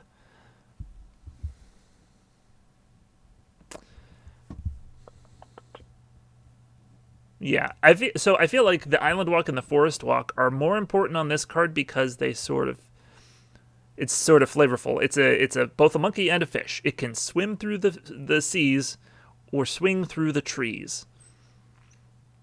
And so mechanically, yeah, those abilities are not great. But on this one card, I don't know if it's going to be too oppressive. I just have a grudge against color hate, but it's more personal than anything. I hear ya. Yeah, land walks are less oppressive than, say, protection on a permanence. You know, I used to love the God's Willing type spells that would grant protection to a creature until end of turn, and those were perfectly fair. Yeah, definitely some color hate abilities were way too strong. Hybrid mana is generally best used where the card could be either color separately. Blue probably doesn't get Forest Walk.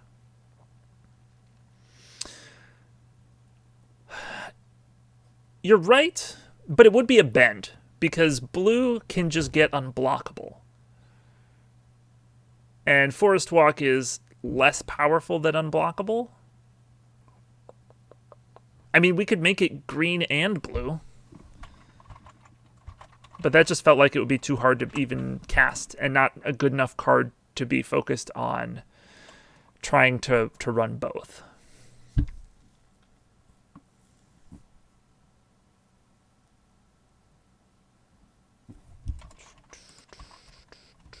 We could make it bigger if we don't want it to be... I guess technically that bear gets Island Walk and that's green.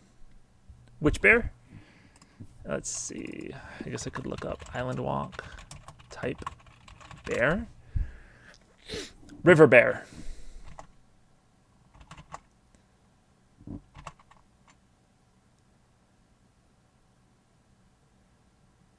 Most walk abilities are really only given to those that are the same color as itself. Yeah, I think personally I'm okay with it being hybrid. I don't think it's a mechanical problem. Probably the biggest issue is green getting access to a small unblockable creature. But they did, yeah, basically they used to give land walk abilities to their own color, or they would just flavor it, you know, like River Bear. It has Island Walk. Why does blue get to not be blocked by... Or why does green get a creature that can't be blocked by blue players? I don't know, because it's a river bear. It's flavored that way. So when they did use land walk abilities, it didn't even necessarily always make that much sense. Which may be an argument for us just not using them here. But I think it's flavorful here. Stalker Hag. Swamp Walk and Forest Walk. Oh, that's a similar vein.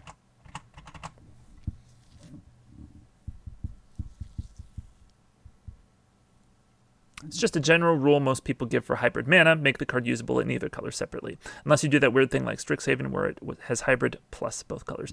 Magmoose, I agree with you. I'm actually one of the more... I'm one of the people who definitely believes that as well, and I try and stick to it, I think, more than a lot of people. That said, I think that they don't do landwalk abilities anymore, so they wouldn't make this card now. In the past, they have just sort of tacked whatever landwalk onto whatever creature they want. I don't think it's a huge bend. I definitely don't think it's a break to put this on here. And I think for the design of the card, it really works. So, I guess if you think about it, like, this is kind of an unblockable 2-1 for 2. Maybe that's too strong. When you can, well, by itself, I think it's fine. It comes back, though, as another 2-1 for 3. Maybe if we want to make it... tone it down a bit, we could make the embalm a bit more expensive. Or we could make the front half a bit more expensive. It's not always unblockable, you know, but against a lot of decks. I think the mechanics themselves are fine. If we need to tweak it to be a bit less powerful, we can do that. All right, Tessa, thank you for hanging out. Always love talking to you. So we will see you later. Ginger Brute was a small evasive creature in all colors too. Yeah, with haste. Yeah. So while I agree, like most of the time, I'm going to want to be very strict about hybrid, I really think this design is okay. But anyhow, let's move on to another card. Actually, I'm going to get some more water because I'm all out. So you guys come up with some more ideas, and then we can tackle them when I get back.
All right. How about a mana dork that taps for 2 or 3 mana but has champion a land? Ooh, that's a cool idea. Okay, so like green, probably. All right. This one keeps messing me up. Graft/Outlast combo. I'm just going to give it some kind of name. We haven't actually made the card, but it's an idea. I don't know, is it 06?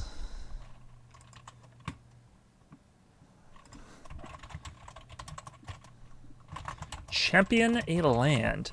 So when it enters the battlefield, sacrifice it unless you exile another land you control. When this leaves the battlefield, that card returns to the battlefield. Yeah. So it's not going to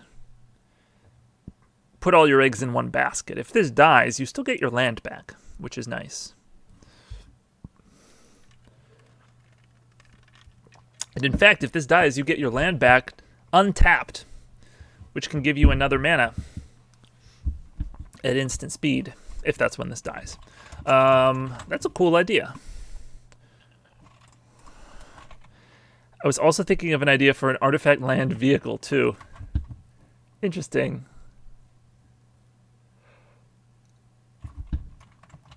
Yeah, I mean, I love the wacky ideas. Let's do it. Oh, somebody told me there was a shortcut for that, and I don't need to type it out every time.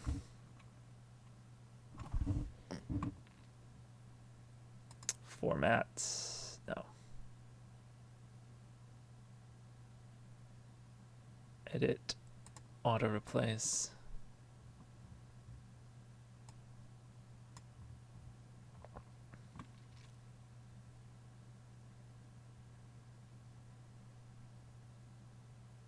So it would be tam, but then I would have to replace the 1 with 2. Good enough. All right. Did you see that new hero card? Wait, what game is this?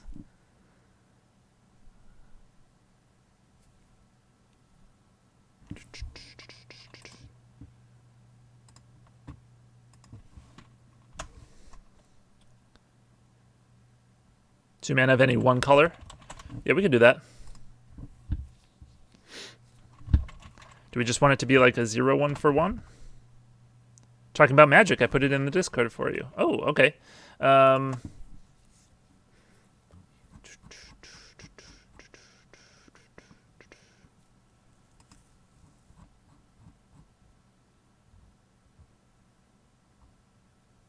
Hero.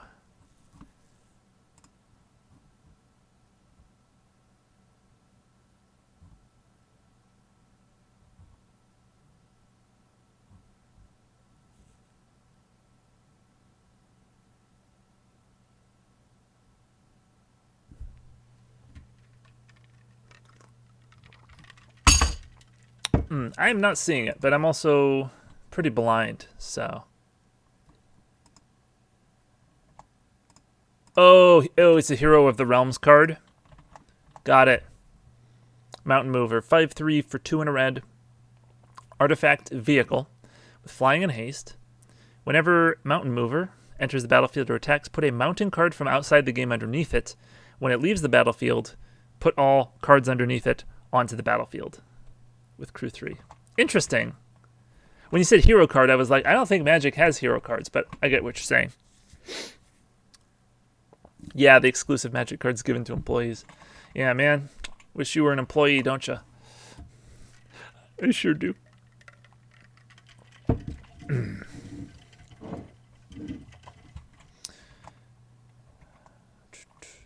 That's an interesting card. 5/3 flying haste for 3. It's got crew 3, but still, when it dies, you ramp a bunch.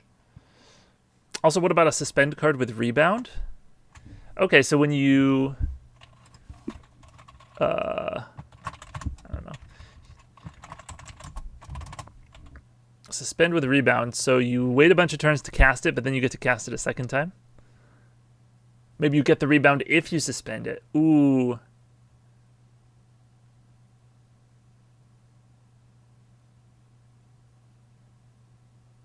Yeah, I like that.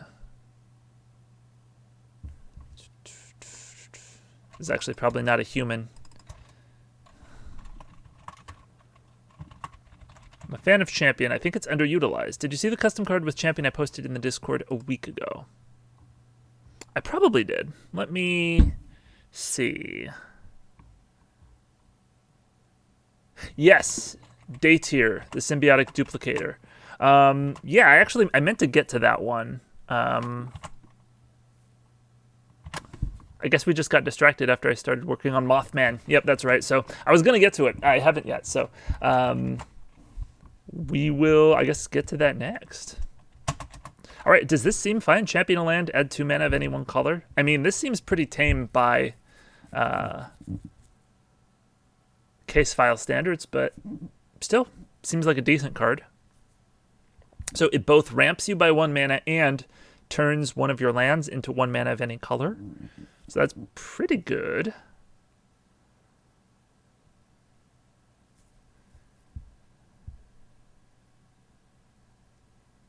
Or maybe another card just for the joke, a creature that combines Soul Bond and Soul Shift.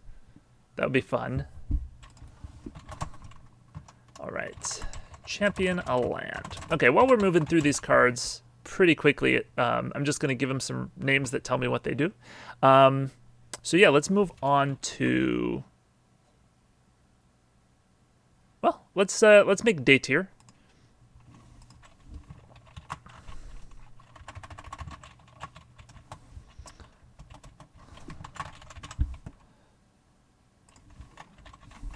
what was it, 4 mana? Yeah. It was a flyer with champion a creature, 3 tap, create a token that's a copy of a card exiled with the day tier. It gains haste. Exile it at the beginning. Oops. Of the next end step. So I love Mimic Vat. It's one of my favorite cards in the game. It's just a lot of fun. So I love a creature version of it. Obviously, this one can't tap immediately. I find I rarely like tap Mimic Vat immediately in Commander anyway. But yeah, Daytier is a card I made a while back for Commander Precon. Basically, a single target Mimic Vat for your own creatures. Isn't that ability more red?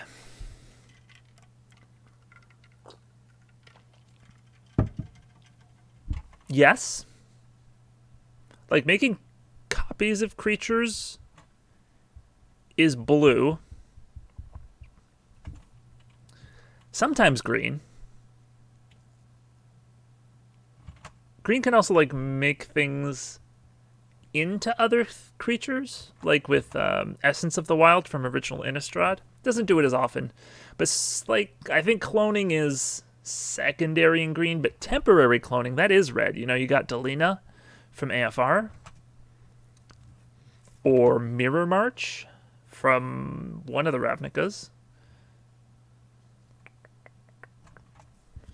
Maybe Allegiance.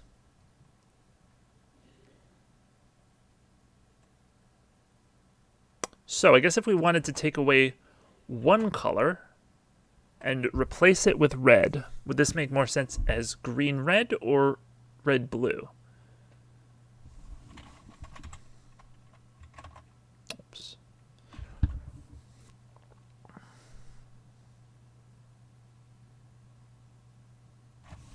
Insects are also very green, but that was because I had awesome art I stole. Oh, that's a good point. It is pretty good art.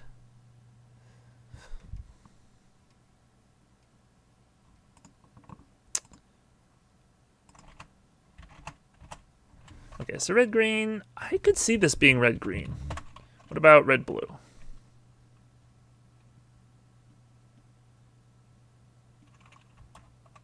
I could also see it being red-blue. This could work in either color pair. What about green-blue?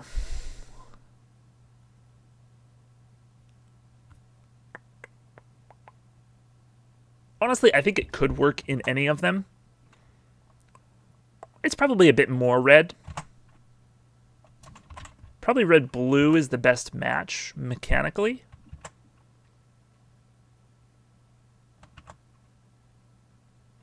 Could be green-blue with the red in the activated cost. Yep, that's a good point. So then you would need to be 3-color to make full use of this.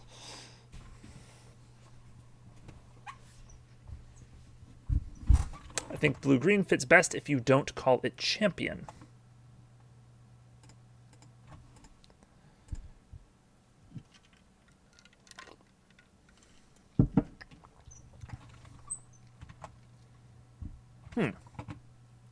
But, like, it would still just be champion. You know, we would take this text and just make it the text on the card.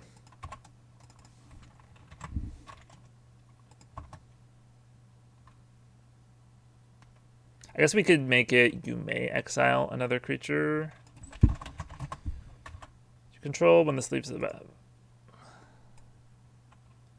You control until card name leaves the battlefield. Update the templating, if that's how we want to do it.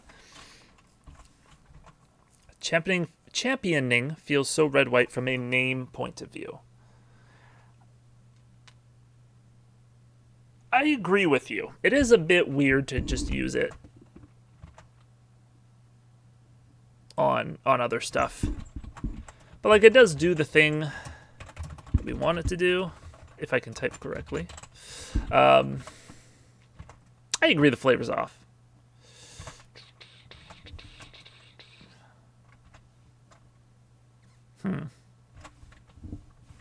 It's like Mentor. Maybe you could replace this with Soulbound instead. You may means it doesn't kill itself without a target, which is technically better. Agreed.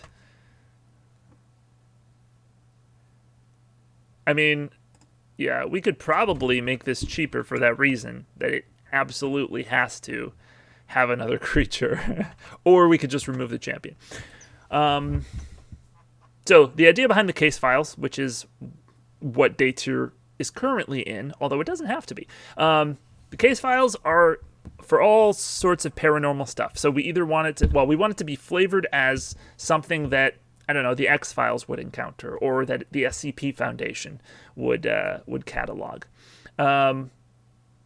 So flavorfully, that's what we want it to feel like. Mechanically, that means that because it's not part of the main set and because it's supposed to be weird, that allows us access to old mechanics that are not in the set.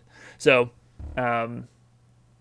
that's why we could use Champion here, but we don't have to. We don't have to use an old mechanic on every card in the case files. We just want to make sure that it's weird. If we do bring back an old mechanic, we want to use it in a new, interesting way. I know I wouldn't mind working on some cards in the normal set too. Yeah, or you could give it flash and make it cost white, blue, green. Okay, let's just leave it as is for now. I think it's a fine design. If we come up with something better, we sure can. Let's see, what is it? Symbiotic Duplicator.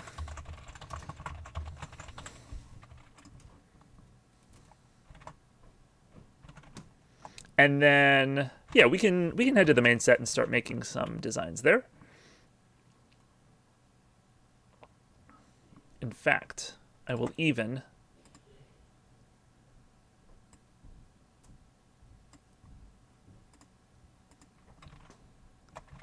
get rid of the case files. We can't even see it. Oops. Well, I didn't necessarily want it to be that big. Hold on a moment.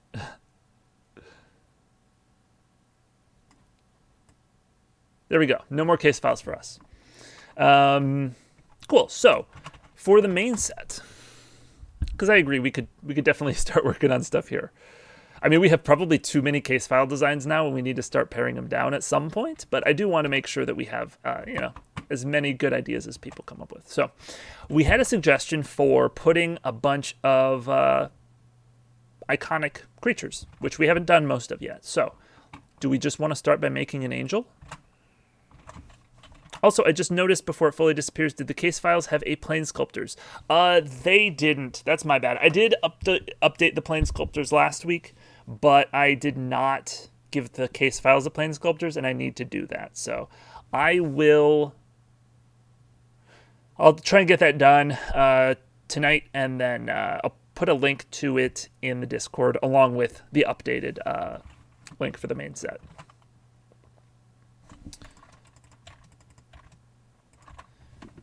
Don't remember what that was, but we had a design for it and never finished it, so it's gone now. Okay, all good. Wasn't sure if I was just looking in the wrong spot. Nope, that's on me. I just need to make another one, and I was feeling a bit overwhelmed, so I did not do it last week. I know I did just have a thought about the mutant tribal archetype in the set too.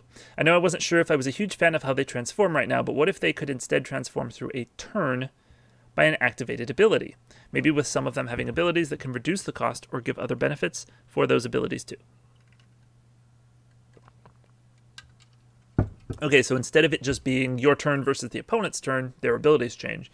You would have a, more of a day-night mechanic. We could do that. If you got a good suggestion for it, I'm on board.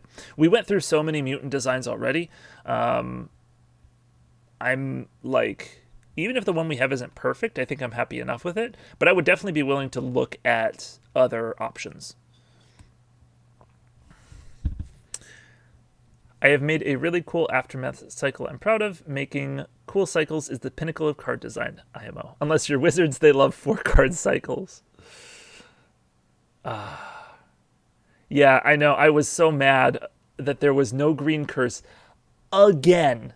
This is the second time that green has just not gotten their curse that they were supposed to. Now, the first time it was supposed to be a 4-card cycle where white didn't get one, but then they did in Dark Ascension, and still green didn't. Also, fun are cards that flip on upkeep and do something different for each side flipped. Gives a nice ebb and flow feel to a game. Cards that flip on upkeep do something different for each side flipped. Do you just mean like transform cards that go back and forth and like do a different thing on each side?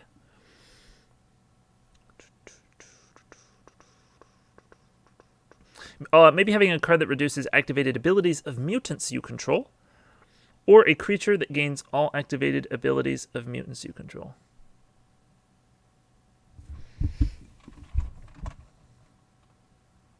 Okay, that's an interesting idea. Let me go to our Aberrant Carp. Let's make another version of it that I can alter. So, we could have an ability like... I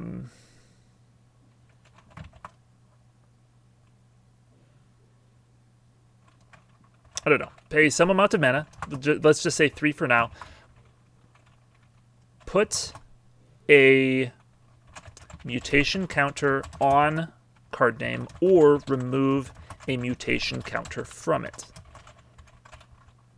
As long as card name... What? Hold on.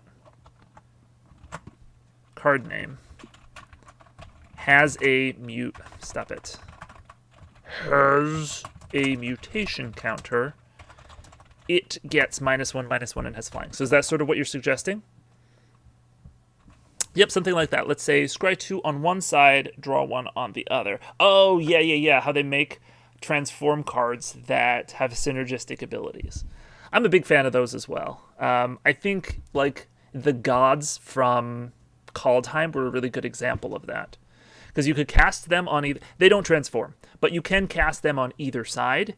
And because they're legendary, you can only have one of each. So in Constructed, you know, once you play one of a legendary creature, playing a second is no good. But you can play the other side of it, and the two sides work together. It was a really good design. Kinda. Or maybe something like becomes a 1/1 with flying to make it more simple. Yeah, so the problem with that, I feel like, is you're going to have trouble keeping track. If you're a mutant deck, you might have trouble keeping track of which mutants are in which mode at the moment. So that's why I was thinking something along the lines of a counter. So you can just tell, does it have a counter on it? If so, it's now a 1/1 flyer.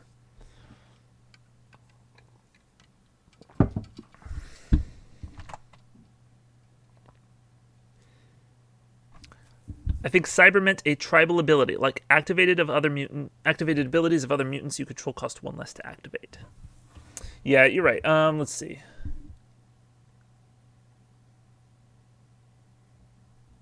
So originally you said, I wasn't sure if I was a huge fan of how they transform right now, but what if they could instead transform through a turn by an activated ability, maybe with some of them having abilities that can reduce the cost. Okay, so yeah, I was responding to the first message. The second message, you say maybe having a card that reduces activated abilities of mutants you control.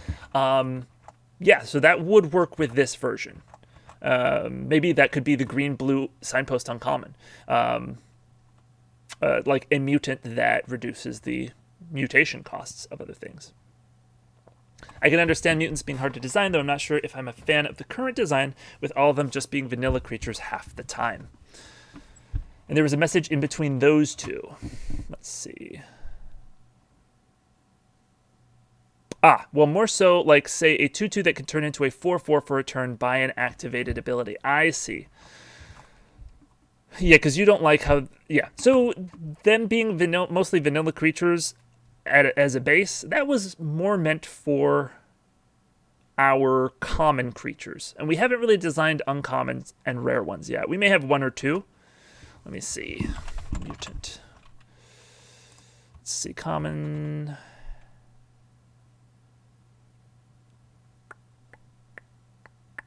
I'm not sure if this was before.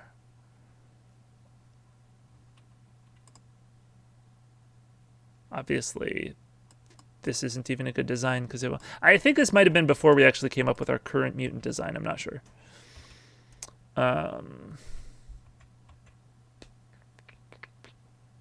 Okay, here's one. Mana Dork Mutant. As long as it's not your turn, it becomes a 0/1 and taps to add 2 mana. So it taps for 2 mana on the opponent's turn, 1 on your own turn. Seems relatively fair. And then, yeah. So we don't really have uncommons or rares yet. But yeah, in terms of both sides working together, Egon, God of Death, was super slick. Yes. Yes, agreed. What colors do mutants come in? In our set, they're green-blue. They are our green-blue archetype. We figured just like having sort of having a mutant theme would make sense. They're sort of like the byproducts of the weird stuff that happened on this world. Maybe they've had they've been touched by, the weirdness going on in some way, and so they change. And the idea being that they have 2 states they can be in. We weren't necessarily trying to do dual-faced cards with it. So what we came up with is that they change based on whether it's your turn or the opponent's turn. But we're open to other ideas. We just went through so many iterations already that didn't work. This is what we came up with, and it seemed okay. Kaldheim Shapeshifters, kind of. Yeah. Yeah, you know what? Kind of. I love the Shapeshifters theme, honestly. It was in White Black in Modern Horizons, where you just had a bunch of random lords for tribes that weren't in the set, but it didn't matter because White Black was all about shapeshifters, so they could benefit from every lord. And then, yeah, in Kaldheim, having like 10 realms, but mostly 9 realms with 9 creature types that they were focusing on, and you could benefit from any of those lords. That was cool. Maybe they could also have a theme of maybe swapping their power and toughness. That was an iteration we considered. I don't know if we actually tried it. So we could potentially see if that would work. Kaldheim had that amazing artifact too. Yeah, the one that taps to create a 2/2 shapeshifter. That was a good draft format. I enjoyed it a lot.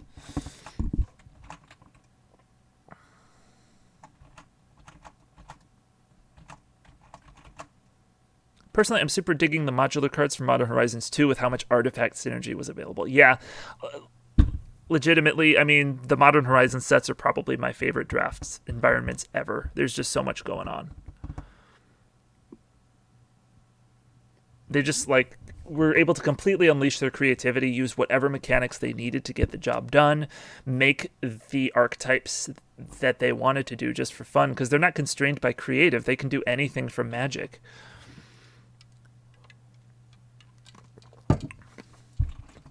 Great sets. Got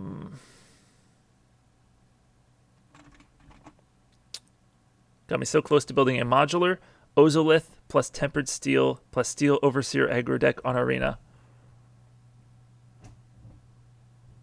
Is Modern Horizons 2 on Arena? I mean, if so, that sounds really good, because the Ozolith, like, clones the counters, right? It doesn't move them.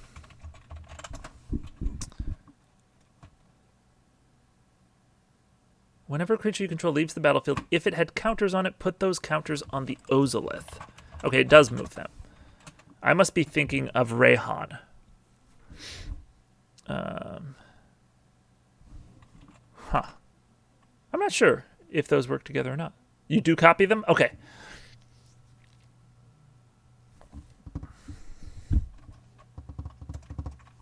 Cool. Yeah, my brother had a Rayhan deck with the Ozolith, and that was ridiculous.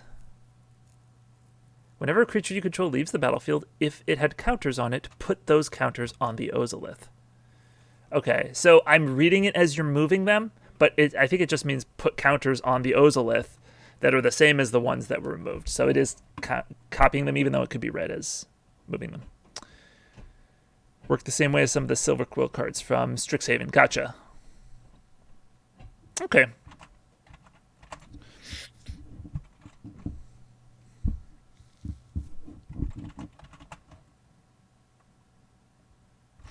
Okay, so Mech Moose, well, you've suggested a couple things. What do you think of just giving mutants... Mutants would be sort of like... They would be a semi-vanilla creature, but then you would be able to pay some amount of mana to turn them into something more. Is that what you're suggesting for the tribe? And then we could have like Lord cards that care about reducing the mana costs. And I mean, obviously, green-blue is often the ramp strategy. So these would be mana sinks to put your creature, to turn your creatures into bigger, scarier things. Let me make a mock-up of my idea to show it. Excellent. I would love to see it. Because honestly, I'm not entirely happy with the way the mutants work right now either. While you are working on a mock-up, let's see. Oh, sorry. McMoose suggested we could put Solemnity on legs. Oh, for our angel that I was talking about. Where'd it go? Here we go.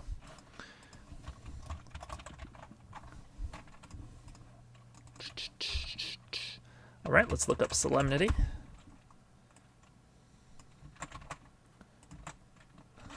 Captures can't be put on artifacts, creatures, enchantments, or lands.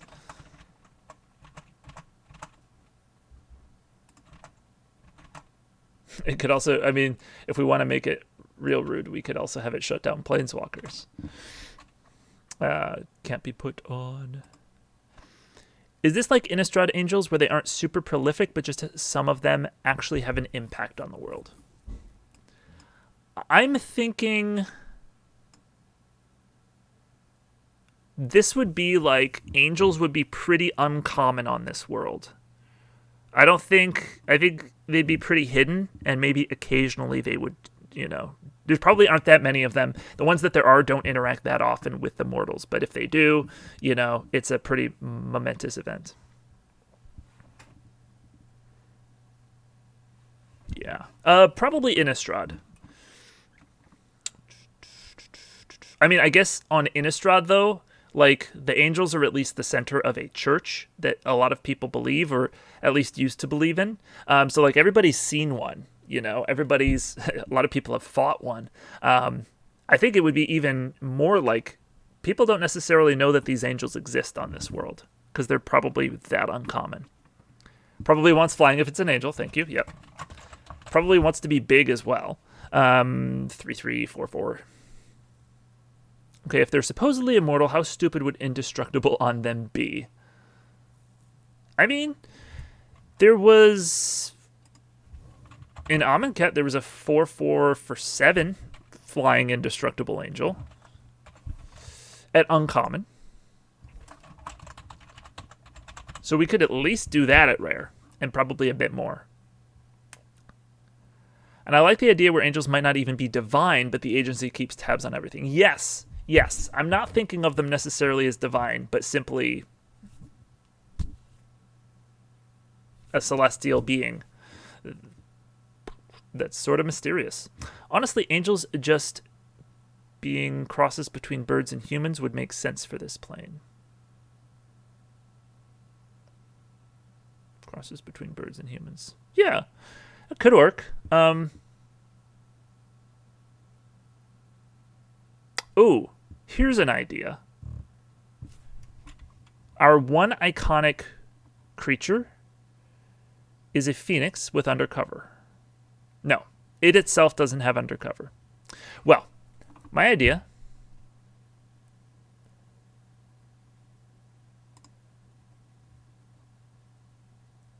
Why is put flagged? I don't know. Damn, I just thought of another case file. I'll note it down and send it through later. Excellent. Anyhow, so I'm thinking, what if our cycle of iconic creatures all have undercover? that would be a different take on them. They could be these giant creatures disguising themselves as normal peasant people. What else? Let's see. Would also be interesting with how it wouldn't stop counters from being put on stuff while it's retreating to save itself.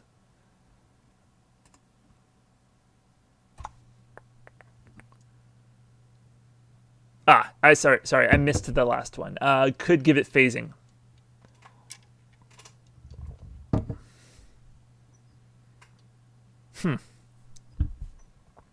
Oh, I don't think we can do phasing in the main set. I guess they've done phasing in the last couple main sets, just as like a sort of deciduous mechanic. I don't know that I necessarily agree with that decision. I think it's a complex enough mechanic that it sort of needs to not be thrown on random cards. But, sorry, Flynn. I missed the comment about phasing first. All right, so Cyber5 says, here's a mock-up on what case file, on what mutants could be like.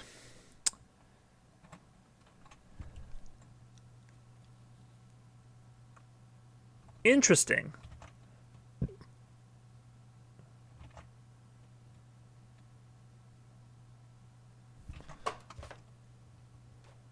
Phasing could be befitting for all ethereal iconic creatures.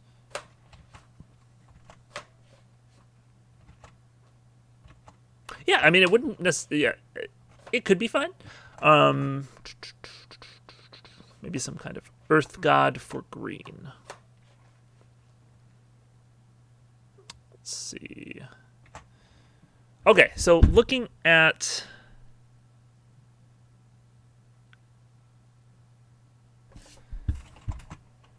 Whew.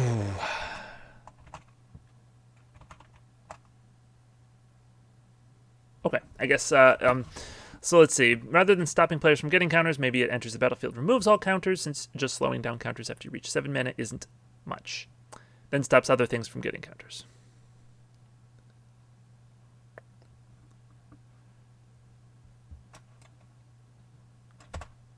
I'm not necessarily sold on needing to remove counters from things anyway. Counters aren't like a huge part of this set.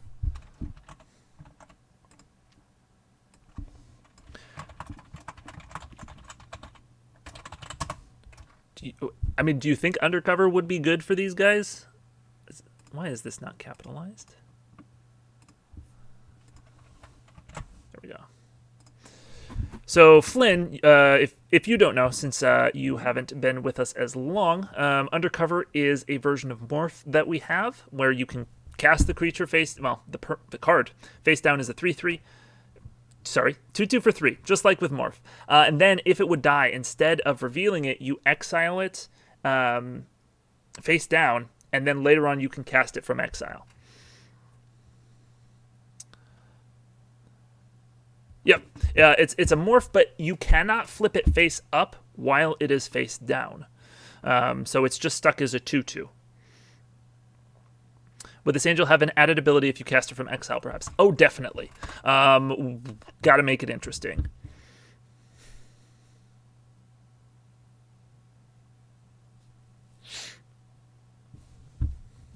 And it doesn't even necessarily have to be if you cast it from exile. It could just be, an enters the battlefield effect. So it's whenever you cast it face up, whether that's from Undercover or just if you're hard casting it the first time.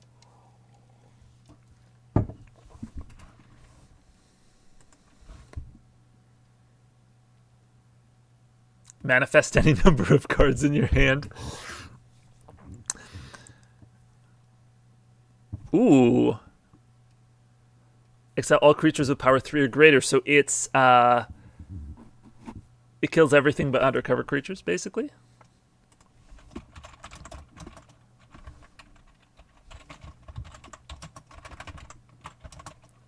Exile all other creatures with power 3 or greater.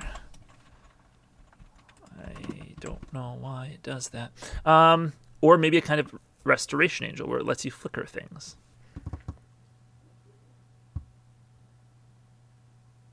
Also sets up a board where it itself will shine, I think.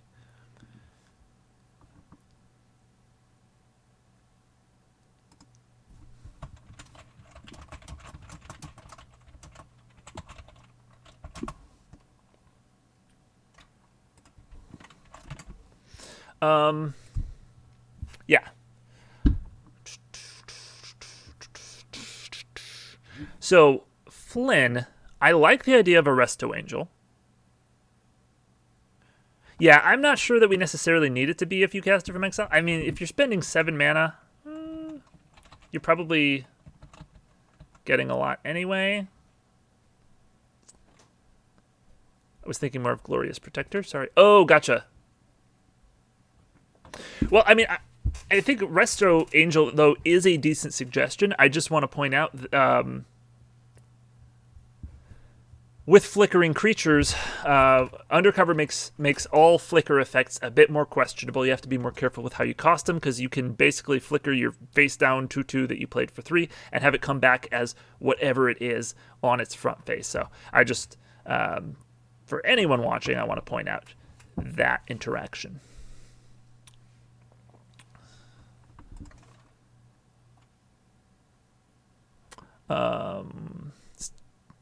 Is to make sure you're motivated to actually use the Undercover rather than simply casting it just from hand. Make the decision more complicated. Yeah, I mean, I think it would be good to have the option to like have a card that can flicker something, but maybe make it more expensive, which I guess this is. So we have a discussion going about whether you're incentivized to use Undercover in the first place. Because with any modal card, you want to make sure that both options are going to, or all options are going to get used a reasonable amount of the time. So with Undercover, it's a modal card. You can either play it face down as a 2/2 for 3, and then when it dies, you can later cast it as its face-up counterpart. But during the interim, you can't play the face-up counterpart. Or you can just wait and play the face-up side. So you want to make sure that both of those options are kind of comparable, and there might be situations where you want one but not the other, and vice versa. For this, the question is, are you incentivized to play it Undercover? Because it's just such an expensive creature. Or do we want to incentivize them by only giving it its good ability if you've Undercovered it?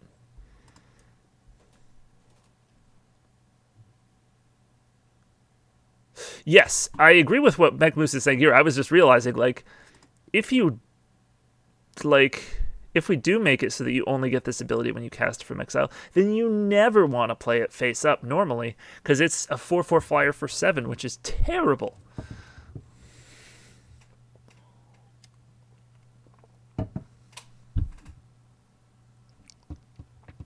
If there's no reason to choose whether to Undercover it or not, it would just be like Adventure, where you play the Undercover and then the actual card, just because it's more value than playing the card normally. Yes, you want there to be give and take. Currently, though, if we restrict this to just when it's cast from exile, you never play the face-up version. It's just not good. Buff the stats then, yes.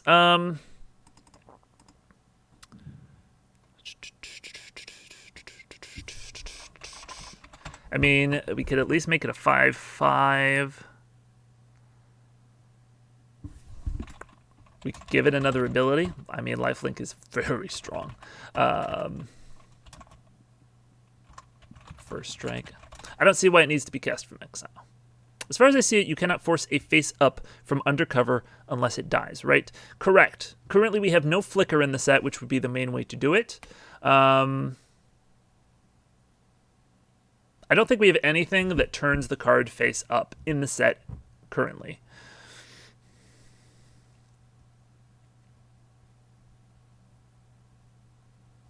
So maybe it could have different abilities if you cast it either from exile or from hand. Or we could change the ability and make it more reasonable to make it cheap, like a cheaper card on the front face. So obviously a 5/5 flying first strike for 6 is very good, and you might just want to cast that. And then that would allow us to give it maybe a weaker ability. So I think it's good to make it only on exile cast, but make the creature more competitive on its own, since you have to pay to cast it from exile anyway. Yeah. Okay. Or we can remove undercover.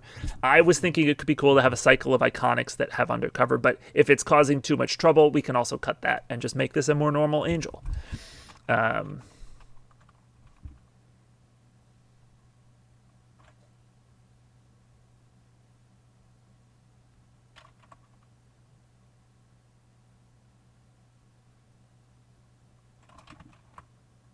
Make it 3 white, but only give the effect on exile cast. That way, if you undercover, your opponent has a choice to not kill it, kinda, to prevent the potential of the effect. True, but they have no idea what the effect is. Although we do have a common that can let them see it, and it's better than the one in Cons of Tarkir, so it's actually a playable card.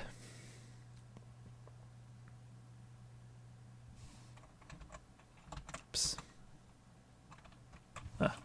I apparently cut it. When card name ETB, if you cast it from exile,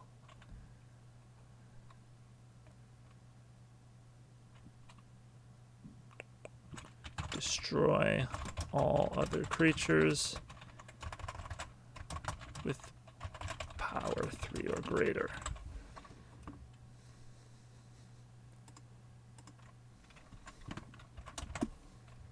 It's just like Foretell in that regard, just that Foretell has 0 counterplay, the spell wouldn't have had. I just can't see how this is considered worse than that OSP mythic other undercover cards.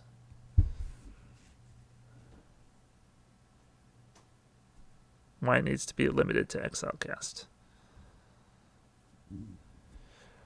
Well, currently if it's a, let's see. If it's a 5 mana 5/5, you play it and exile all your opponent's large creatures that could have potentially maybe dealt with it. That's very powerful. It's like a one-sided board wipe, kind of, if you've built around it, with other upside. So at 7 mana, I can see why you would want to be if you cast it from exile. If we don't want to limit its ability to being cast from exile, that's fine. We can just give it a less powerful ability. Alternatively, what do you think of Emerge on this kind of creature?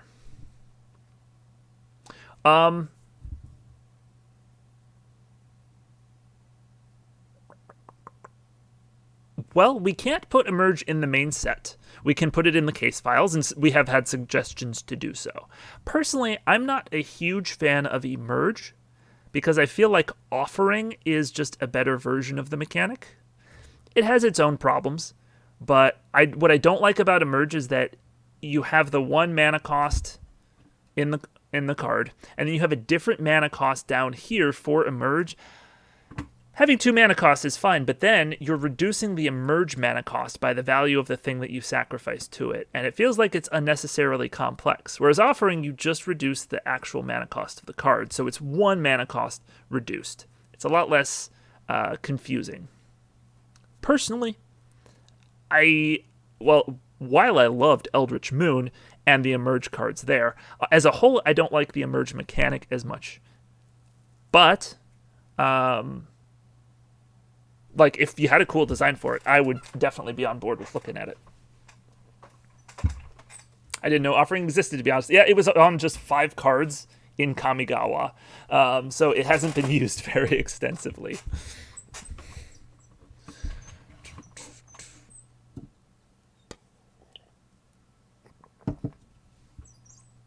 Offering is great, needs more cards. I agree. I think it's a really solid mechanic. Okay, so maybe we come back to the Angel.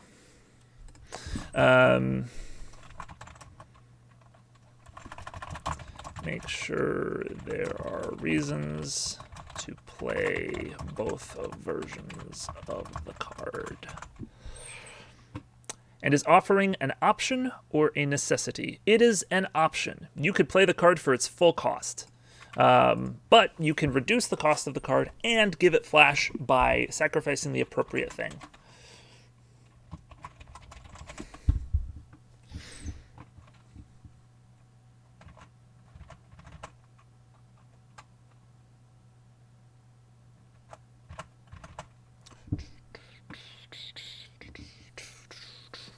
Okay.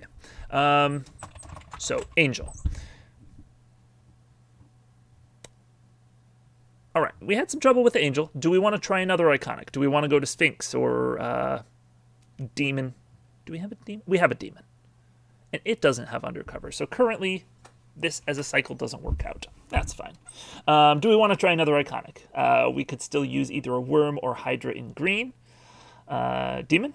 I think that's the one we do have, actually. But we could design another one and see which we like better.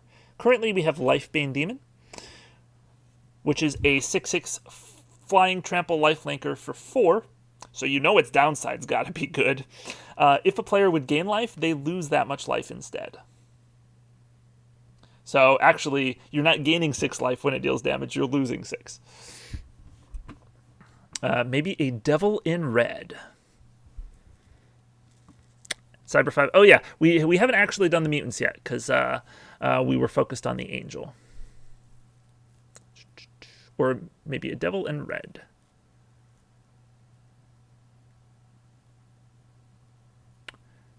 Yeah, this is a little unplayable. I mean, if you're super aggressive, it's actually really good, because while you're losing 6 life when it hits, the opponent is as well. So if you're aggressive enough that their life total is lower than yours, plus we have, we're going to make sure we have some cards that can cause your opponent to gain life, so that you can actually, with this out, cause them to lose life. So I'm actually a big fan of this design. It may actually end up too strong somehow. Reminds me of a 1 black 3/4 dragon I made with haste, and when it attacks, discard a card. That's pretty cool, especially if you're Madness. Oh boy. Okay, this is what I was thinking the uncommon could maybe be in this pattern. When Example Lord enters the battlefield, choose one. It becomes a 3/2 with other mutants you control get +1/+0 and trample, or it becomes a 2/3 with other mutants you control get +0/+1 and ward 1. So it either protects your mutants or makes them hit harder. Yeah, so you can either go offensive or defensive with them. That's a cool design.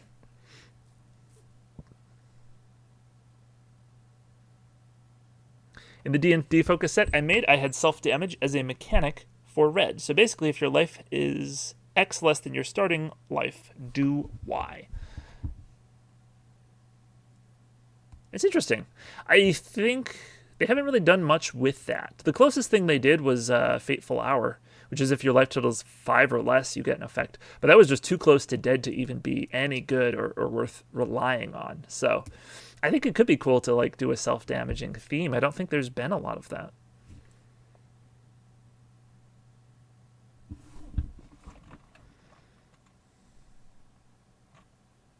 Okay, Cyber 5, I like the idea for the mutants. I like how they're all just sort of choose between 2 effects.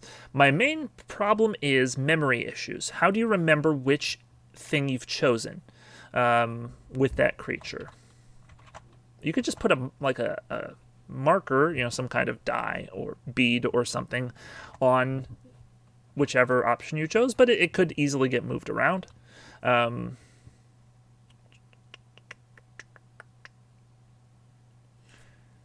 Had modal instance that gave trample in addition to the power toughness if you had 15 or less life, for example. Yeah, that's a cool idea. I had a 2 red enchantment once that I designed, where it was if you have 15 or less life, creatures you control have trample. If you have haste. If you have 10 or less life, your creatures have trample, and if you have 5 or less life, your creatures have double strike. I think I called it escalation or something. Basic idea, the weaker you get, the stronger your creatures get. I think it's a really cool design space. Seems like a class, kind of. It does. Yeah, you're right. I mean, that was before classes came out, but yeah, maybe I should redesign it as a class. Do we have a basic cheap surveil spell in white? White-red is graveyard theme, right?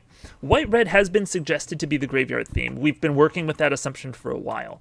It hasn't been something we've actually done that much with, so I've been considering changing it, But yeah, we could definitely work on Surveil in white.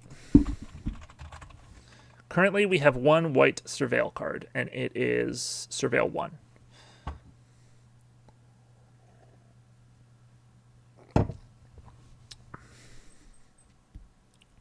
Flying Haste, Dorcanic's power is equal to 15 minus your life total. When he attacks, you lose 1 life. Okay, so if you're at 10 life, he is 15 minus 10, he's 5/6. That's pretty... Yeah, well, that's pretty actually on the money at 10 life. At 5, it's getting real good. Well, it's not that different from things like the Siege cycle in Fate Reforged. True. I guess the thing is, Cyber 5, the Siege cycle was 5 rares. So, at most, in Limited, you were probably going to be playing with 2 of them, if you were lucky enough to get them in your 2 colors. But since we are building a whole archetype around green and blue, if they're all modal, the question is, how do you track what, if you have 4 or 5 of those cards out at the same time, how do you track all that? Is that going to be just a lot to keep in your head? And is that going to be a lot for your opponent to keep in their head?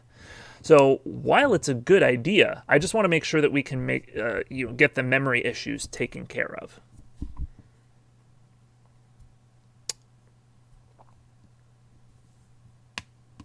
Oh, yeah, so Flynn, I agree that it does feel kind of weird. So what we've done for this set is, because we are kind of caring about the graveyard, and because it's a set where the organization is watching you, instead of Scry, any place that we would have used Scry, we've just replaced it with Surveil. So I understand mechanically that could cause some issues if we do go too far into just like letting white Scry or Surveil as much as they want to. But that's the idea.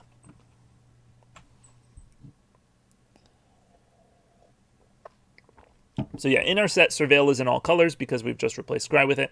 I do agree we should make sure we're not breaking the color pie, because it's not the same. Surveil lets you fill your graveyard and do a lot of graveyard shenanigans. I'd rename it in general to prevent design whiplash, probably. I don't know if it's a good idea to just rename the mechanic, even though it's the exact same thing. I think that would be even more problematic, just because people already know Surveil and know what it does. And so for just designing another mechanic name that does the same thing, they'll be like confused. Like, is this mechanic different in some way? Am I wrong? So I think doing it is fine, because every color gets a little bit of Scry. I think every color getting a little bit of Surveil is okay mechanically. So I think we do just need to be careful with how we use it.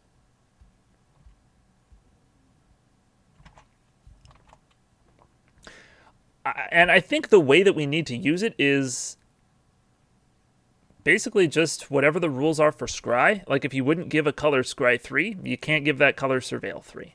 I think we're pretty much trying to do an analog here, which, after we've designed all the cards and the set is in a more balancing area, we can go back and make sure that everything still works mechanically and we're not breaking the color pie.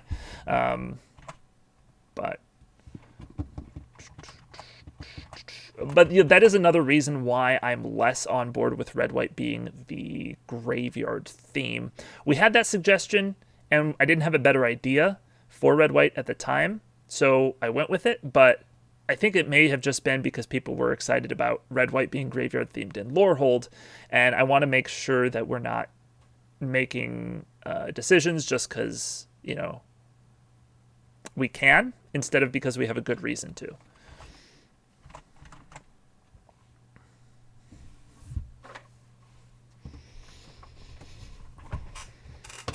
We do have that red reanimation and that white animate dead artifact. Yes, we did build around it a little bit, so we definitely can make it work if we want to. I guess only time and playtesting will tell if it's working well. Red-white graveyard theme was Strixhaven Lorehold, but was explicitly focused on exiling from your graveyard to get the value from there. Mostly, yeah, but there were still things like the red-white enchantment that let you mill one each turn, which is not something red or white normally do. And then it gave you bonuses when you milled, what, a permanent? Like a life gain or something small.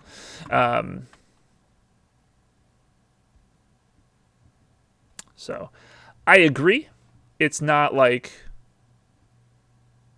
just because they did it once doesn't mean that we can have free reign to do whatever we want with red-white graveyards. I agree.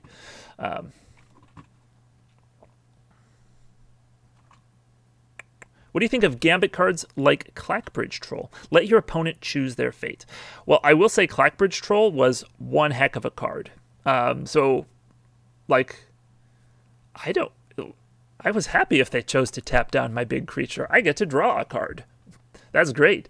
So I think a card like that, Punisher card like that, is great.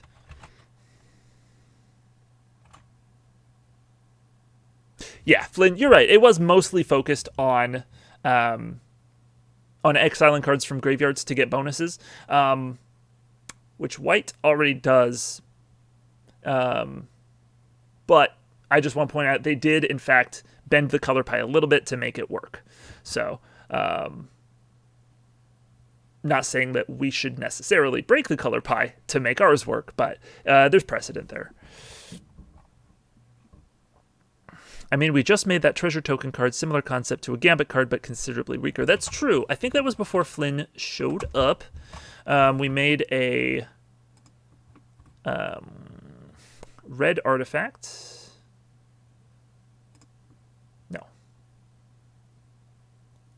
Life savings. No.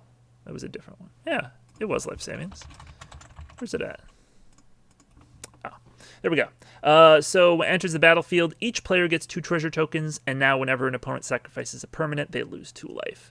So that is sort of making them choose between 2 options. The idea being that we're going to have some other cards that let you force them to sacrifice stuff. So it's kind of a build around.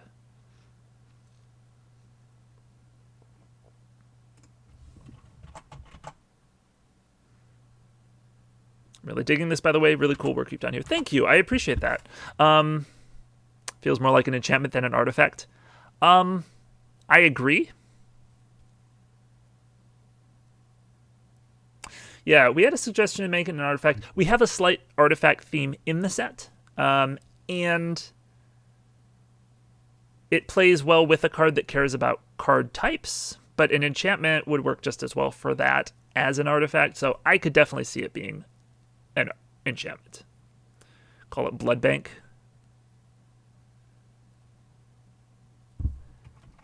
Yeah.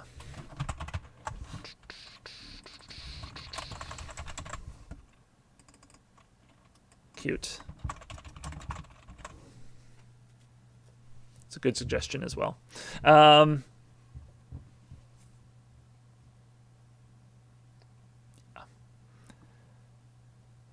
we can make some sort of vampire joke.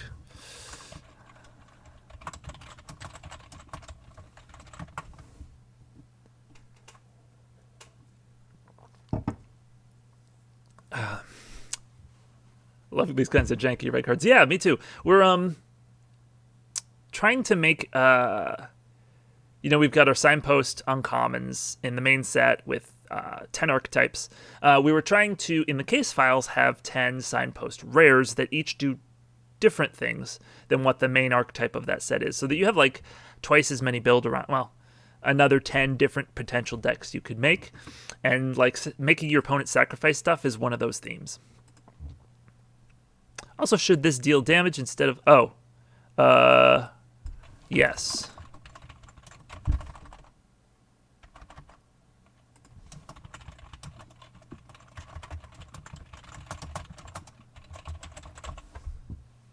Good call.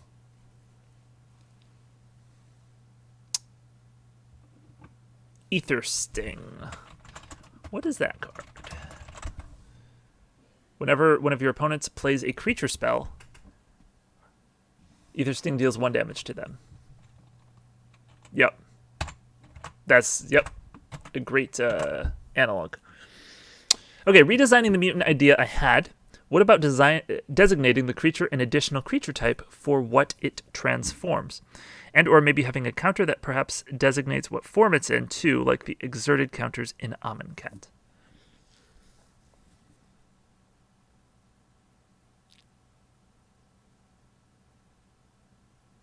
Would love this card in Gen EDH.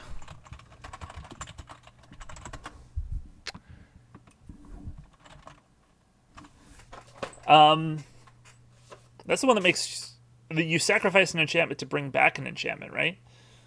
That seems like a really unique and interesting commander for Mardu. I would like to try it. So do you have a bunch of stuff that makes them sacrifice things? Or I guess it's just an enchantment. You can sack it, bring it back, get more treasure.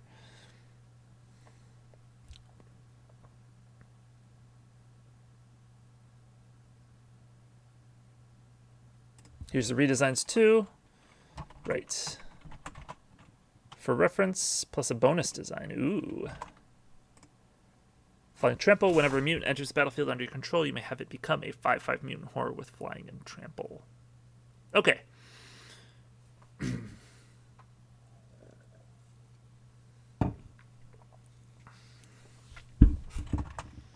I have a version on a proxy service that is budget in that not a single card is more than $5. Well, sweet. I mean, yeah, in Commander, you can do a lot of stuff, and unless you're playing really competitively, you can probably do pretty decently with a cheap deck. So, while it's nice to have expensive cards, it's really not necessary. Good synergies with Sagas or Curses. Yeah. Sagas, that seems like a good one. Yeah, they're going to sacrifice themselves anyway, so after you get that trigger on the third or whatever final chapter, sacrifice it, bring it back, or bring something else back. That's cool. Could also just use counters or dice to reference the base power toughness it is. Yeah. So, I mean, again, we could consider this version of mutants where instead of being a choice when it enters the battlefield, you have the ability to change it into something else. And we don't have to make it this simple. We could have it change, like, it could have one ability already, lose an ability, gain a different ability while it has a counter on it. Or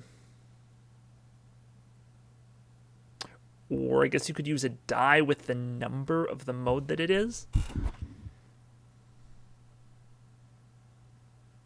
Sagas, actually, you can't sacrifice after 3. You have to sacrifice after 2. Oh, really?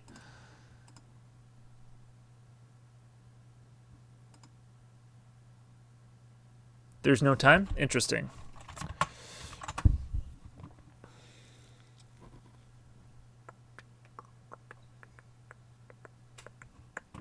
I mean, I believe that you would know better than I would. So, I believe you. I just am surprised to find that out.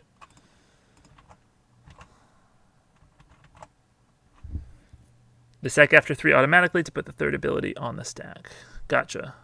It's a casting cost. One of my group's most competitive EDH decks is like a $25 budget deck with Riel and Crackling Drake type cards. I mean, there's just so much stuff in Commander now. Not everything can be expensive, you know? So you can do a lot of powerful stuff with the cards that are still powerful, but not as, like, in demand.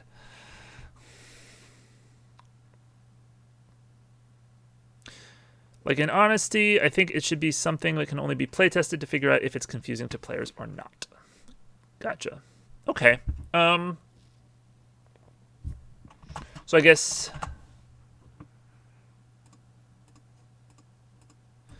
yeah, your version of this card would be... let's make a third one.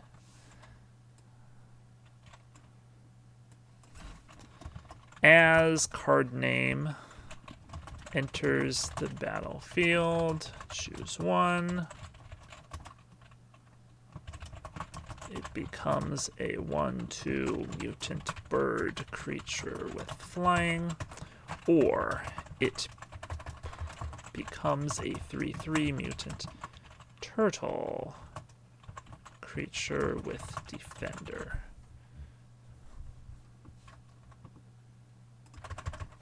And I assume that this sort of follows the formatting of like primal clay type cards.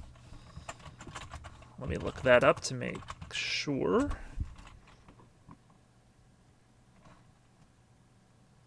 Yeah, primal clay actually doesn't list them out in bullet point mode, but I think this would work. This is a bit cleaner. Sucks that mutate is already an existing mechanic. Yeah.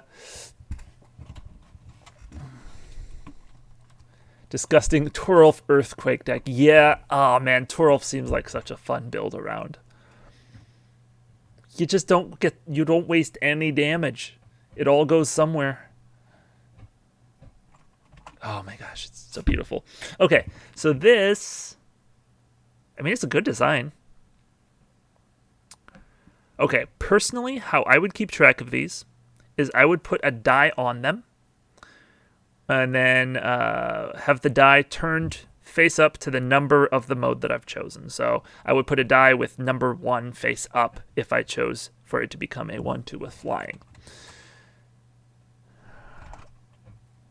That's how I would keep track of them for me and my opponent. I think that would make the most sense. Obviously, that's not actually doing anything mechanically. There's no actual counter on it. The issue is he's so cheap and easy. Handful of 1/1 tokens, hit your own guys with a Blasphemous Act for 1 mana and win.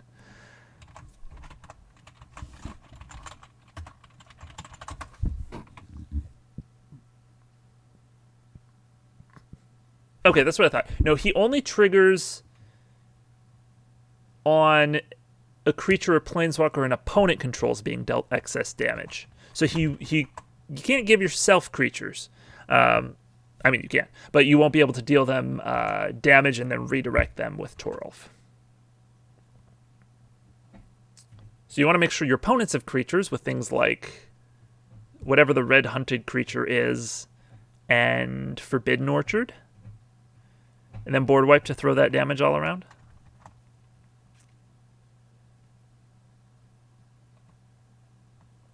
Yeah, but you can give tokens to opponents easily. Yeah.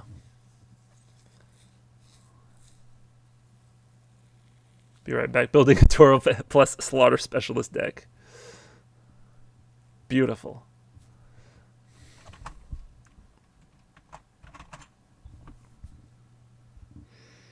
Okay.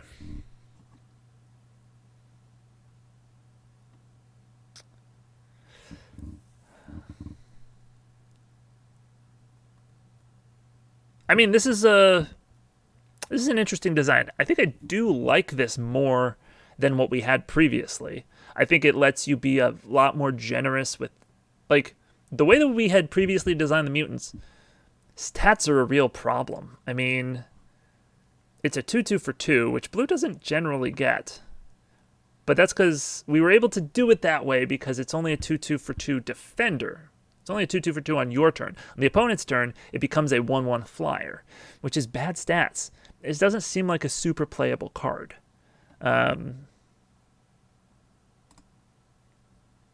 Giving you options between a 1/2, between a Stormcrow and a Canyon Minotaur?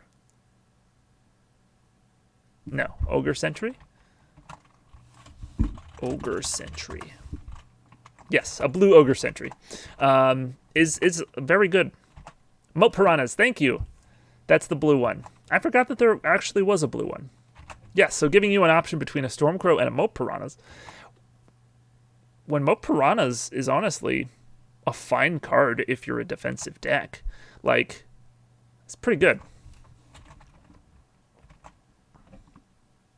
So, stats are really difficult to do on these versions of the cards. I think it would be a lot easier with these versions. So, I think it's a good design. In that case, we will need to sort of go back through all of our mutant designs, remake them, and make sure that we're not encroaching on the territory of other creatures, because, you know, we, like, made sure that other creatures have the abilities. And now we'll be giving these creatures abilities. This card should be a 0/0, not a star. Okay.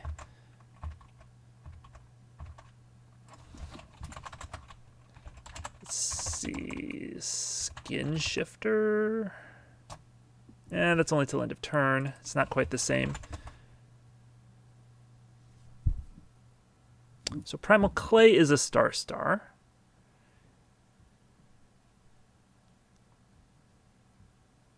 Primal Plasma is a star, and that's, of course, just a blue version of Primal Clay.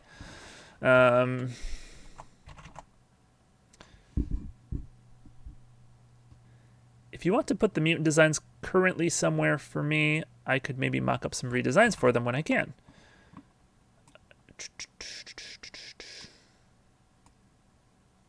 You can see them all on Plane Sculptors. Let me get you the link for that.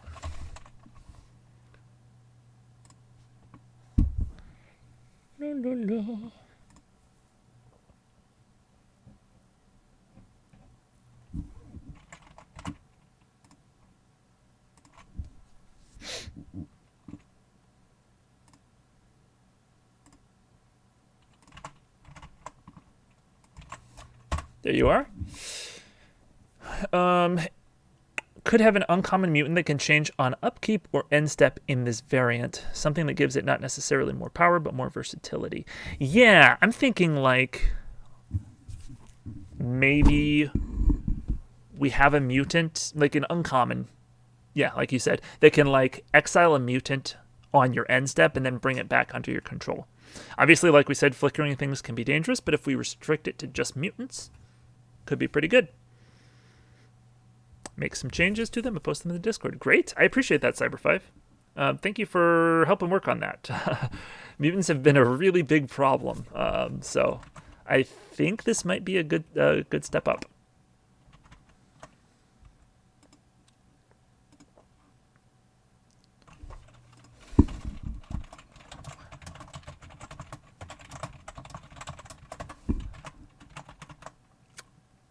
All creatures are mutants, Anthem. I mean, you can only do so much. If people want to work that hard to flip up their undercover creatures for free, I mean, it won't be for free. If they want to work that hard for it, maybe they deserve it. Okay, it's been about 3 hours, which means I'm probably going to start looking to wind down. So, are there any other designs that we've touched on today or that have been suggested that I just haven't gotten to? Any other ideas that you guys have before we call it a day? What if we make a rare mutant that works like Magnetize from Hearthstone? I do not know that mechanic. I haven't played Hearthstone in many years. So, I'm up for it. What does it do? Can I bring up the case file before I forget about it? Sure. Let's, I can bring this back down.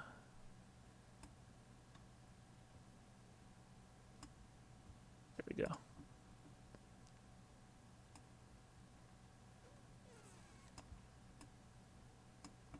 Yeah, good enough. Basically, it combines the power and toughness of the creatures. Okay.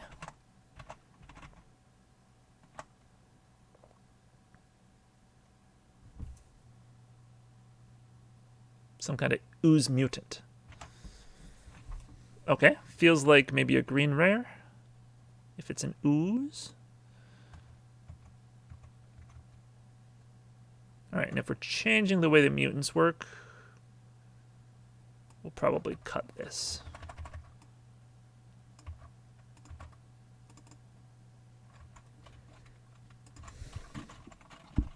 A big creature, okay. So the Mechmoose that's a different suggestion for the case file, and it is a big creature with monstrous and potentially trample. And when it becomes monstrous, all creatures you control become a copy of it until end of turn. That is either green or blue. Green's more likely to do monstrous, but any color can. Green and blue have both historically made other creatures copies of them. Still probably more of a blue domain. Or even red, potentially. This is sort of the same thing we were talking about with day tier. Any of them could sort of do that type of thing. What do you think of a hostage taker / Skyclave apparition style card, but the creature's power is equal to the power of the exiled creature?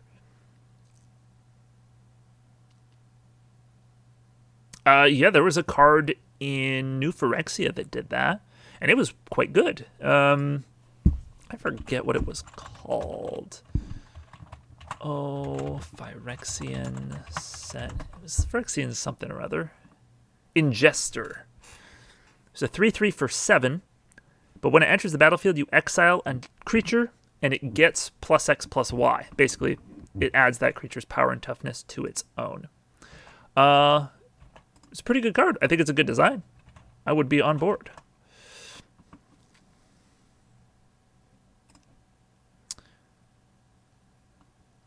I was thinking green for the monstrous. If the creature is trample, it's almost a minor version of Craterhoof. Sounds like a plan.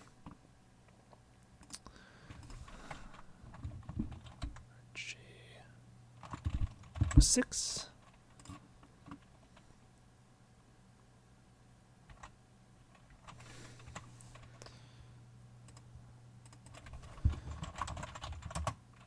Monstrous. I don't know. 3 GG.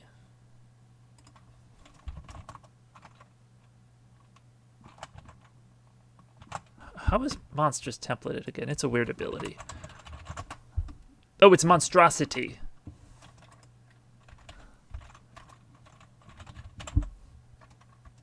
Oh, and you put the mana first.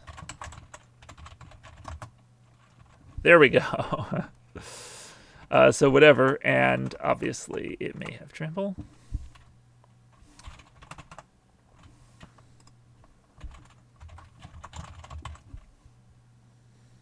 Oh, you're good, Mechmoose. I was just confused because monstrosity is a weirdly templated mechanic.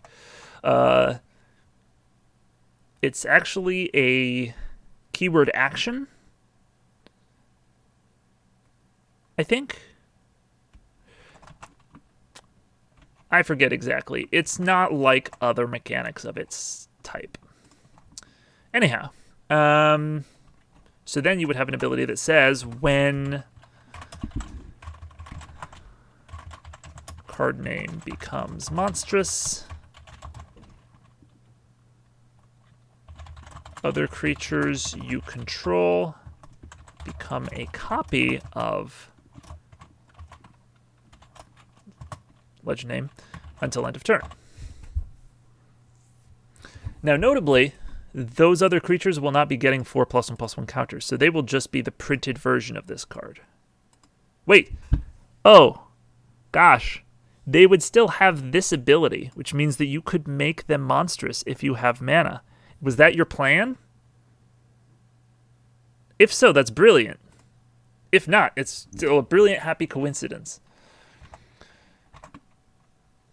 I mean, obviously you would need 10 mana in order to be able to monstrosity just a second creature, but still. We could make it cheaper then to make it more possible. And then, like, you know.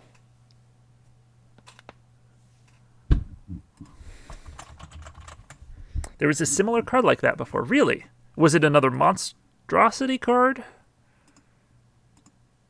Let's see.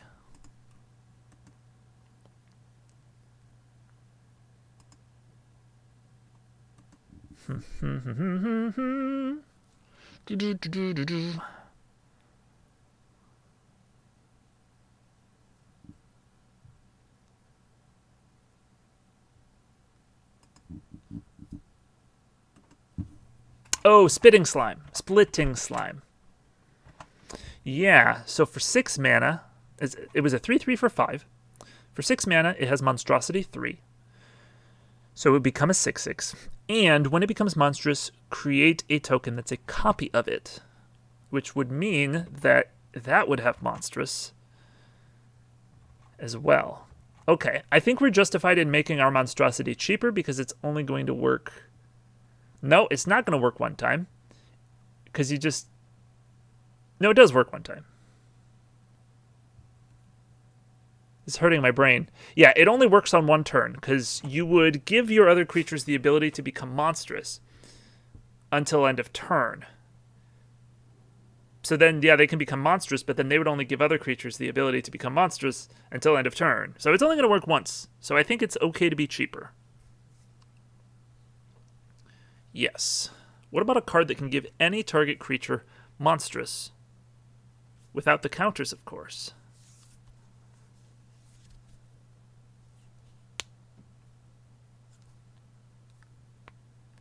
The counters stay, though, which is kind of cool. That is very cool. I like the idea of a card that can make a creature monstrous. I mean, it doesn't do anything unless that creature has a monstrosity ability, or if you have, tack on another ability to that card. This is really cool, though. This is a good design.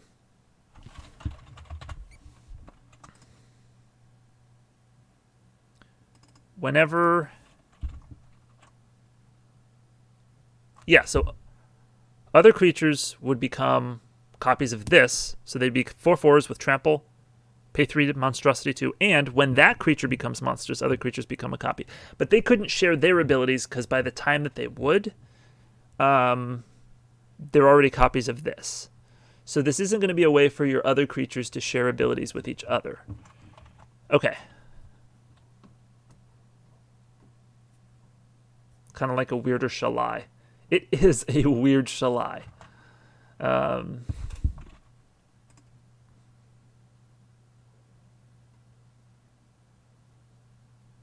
This could be our reverse Hydra. Instead of sprouting new heads from itself, it sprouts new heads from other creatures it can see.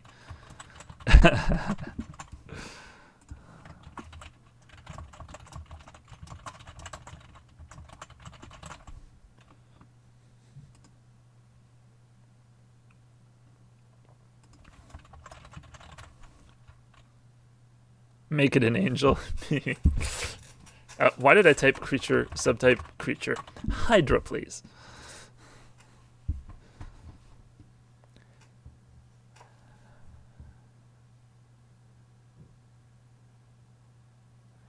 Yeah, I guess if it's turning them all into 4/4 tramplers, is that too strong? Should we make it a 3/3 for 3, just so that when you activate the ability, your other things aren't turning into something terribly huge? Very biblical angel, that's true. Those things are weird.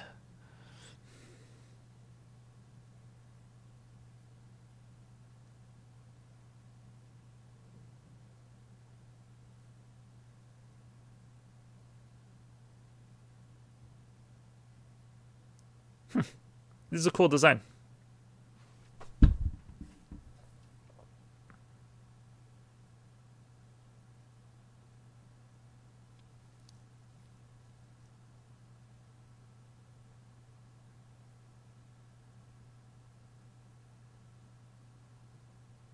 Three for 3 is fine. You can always pump creatures more if you have the mana since they have monstrosity. That's true. Also, it's instant speed. So you can attack with your board of this and a bunch of 1/1s. And then I mean, you pay 3 mana, you pump them all by 2, plus this one, well, yeah, this one by 2 as well. So you pump the whole board by 2, and then for 3 mana, you can pump an additional 1 by 2. Seems good. Sweet design. All right, let's get rid of this garbage. We got a better reverse Hydra now.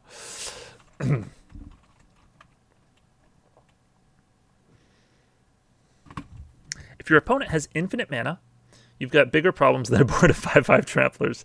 That's true. I mean, maybe not unlimited. There's only so much you can do with infinite mana. You need those mana sinks. All right, and then back to Flynn's suggestion. of a magnetized creature where you're like stealing somebody else's power and toughness, right?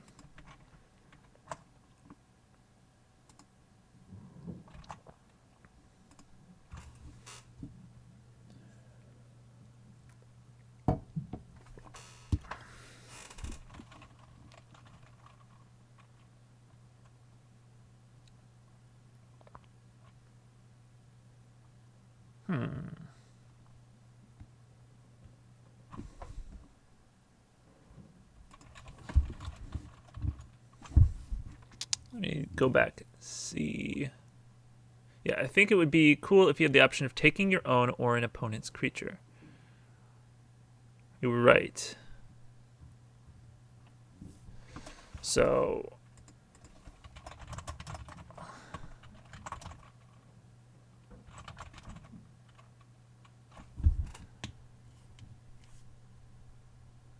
I guess the problem is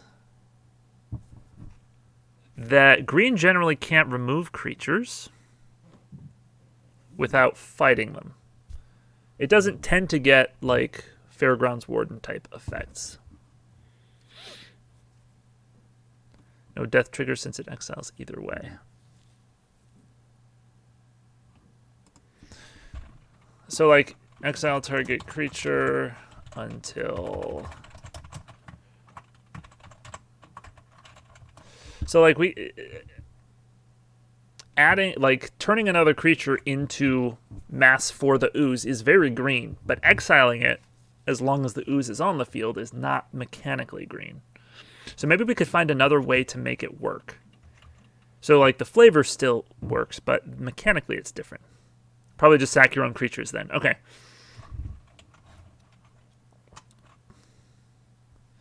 Yeah, I mean, you could always have it be sacrifice a creature. Obviously, we'd probably have a mana cost on this. I don't know, 1 green. Put X +1/+1 counters on card name, where X is the sacrificed creature's power.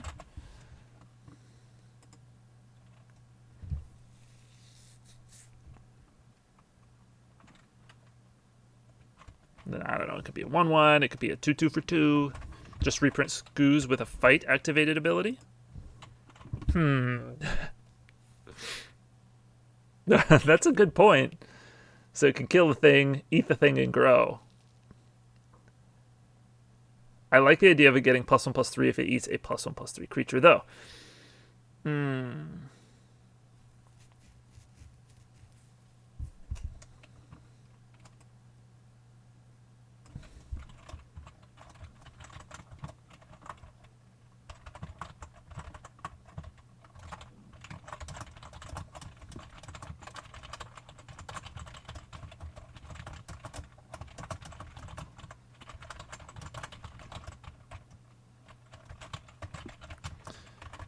Yeah, they really don't do this a lot, probably because of memory issues.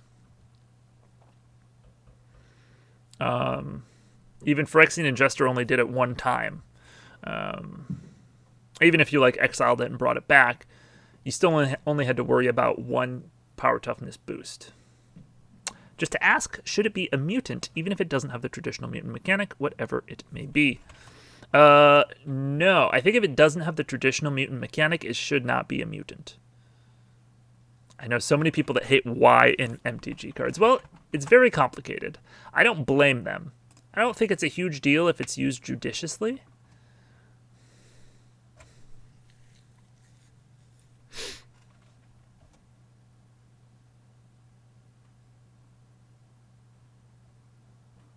Hey, Starhaste, how's it going?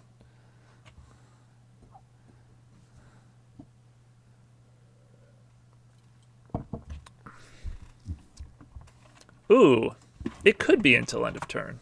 Stop it. Whatever.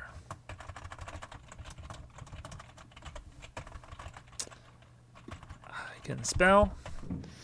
Well, the thing is, you can make your mutant be the bigger thing if you're going to eat it anyways. That's a good point. So it would still work well with mutants. So it still synergizes with them. Yeah, I don't know. Bullying. Stop bullying me.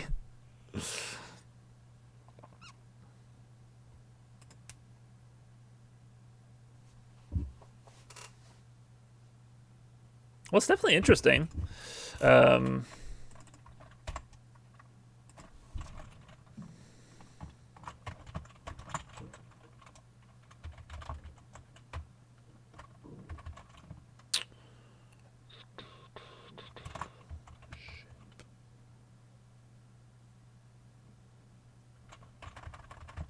Something about taking the form of the things that it's eating. So to take a concrete example, look at the Moat Piranha card. Yes. So if you have this ooze in your deck, you'll probably want to play it as a 3/3 defender, and then you can just eat it, turning this into, well, +3/+3. Unless it also gets the abilities. Ooh.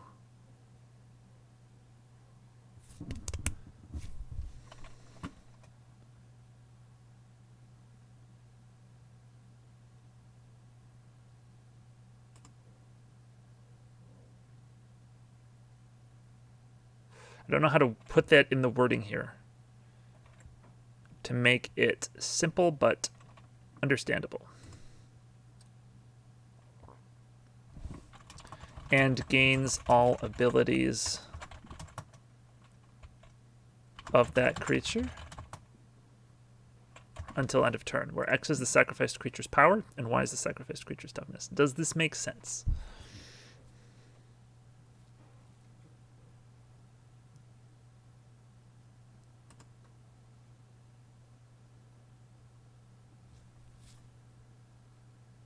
Yes? Yeah, this goes well with the mutants. That's pretty cool. Since you have options on what abilities you get, on what the stats are. It's pretty cool.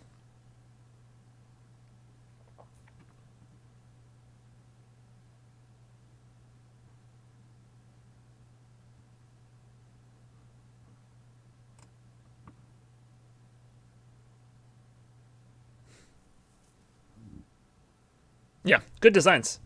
Rares are hard to make interesting and unique. You know, some innovation in there. This is really cool. I'm not sure that we've had a creature quite like this before. So, really good design. And I'm also happy with the other green rare we got over here, Reverse Hydra. These are cool. Also, could be funny to get a broken activated ability from this. I look forward to it. I want these cards to be, like, have a lot of, like, open-endedness to them, where you can, like, figure out what's the most broken thing I can do with this.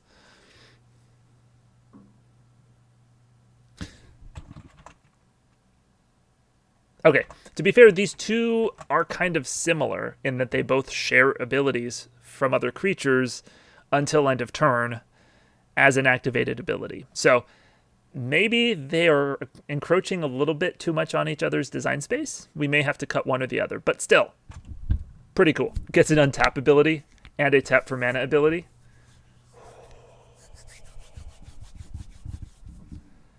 I mean, that would be spicy. I think we should make these things possible. Well, not quite. They're the inverse of each other. Yeah, one takes abilities, one gives them. Very true.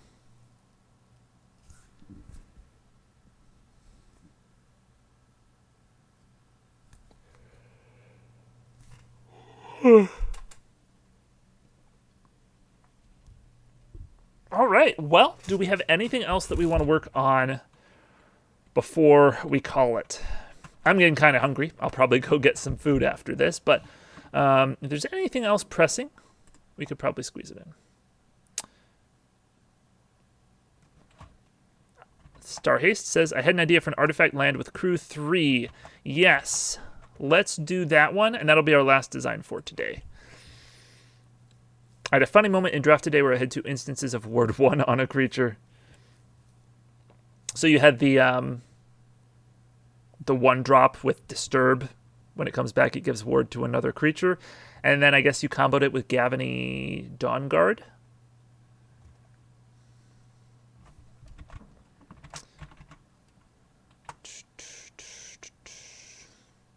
All right. Artifact land with crew 3. Technically, that's doable in the set. Corrected both variants of it. Oh, yeah, I guess. Yeah, just both sides of it would work, huh? I mean, Ward 1 2 times is just as good as Ward 2. Okay, Candyland, Artifact Land, Food Desert. Someone made a spelling mistake. Far less sand than expected. That's funny.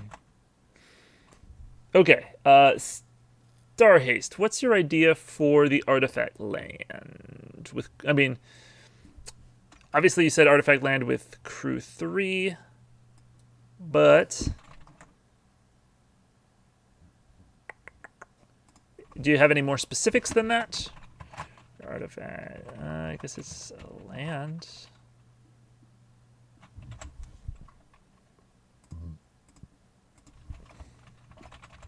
And what do I think of this on a land? Tap 2 blue red, put 2 +1/+1 counters on the city raised. It becomes a building creature. It's still a land. Activate this ability only anytime you could cast a sorcery. Whenever the city raised attacks, you may cast an instant or sorcery spell from your graveyard. If an instant or sorcery spell is cast this way, exile it. I'm assuming it also has the ability to like tap for colorless, probably.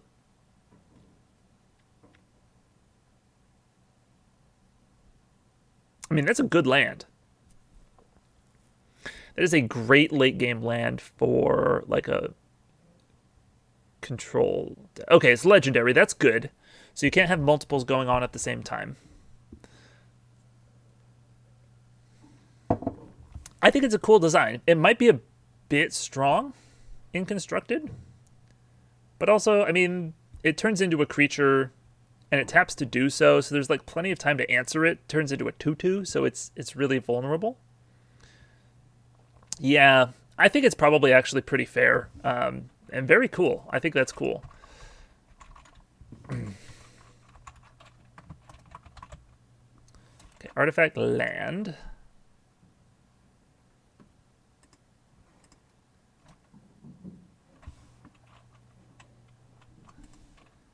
And you said it's a vehicle.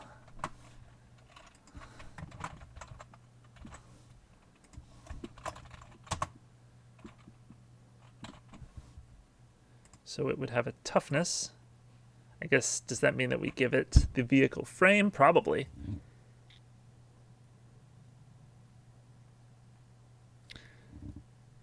I really like recycling effects that aren't black. Think Mizzix. Oh yeah, I mean, I love graveyard abilities in general. Like, it's my favorite.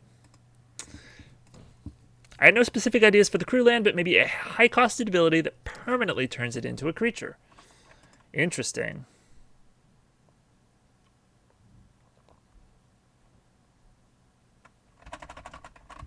Okay, so it's a land, so it has tap, probably. Tap, add colorless.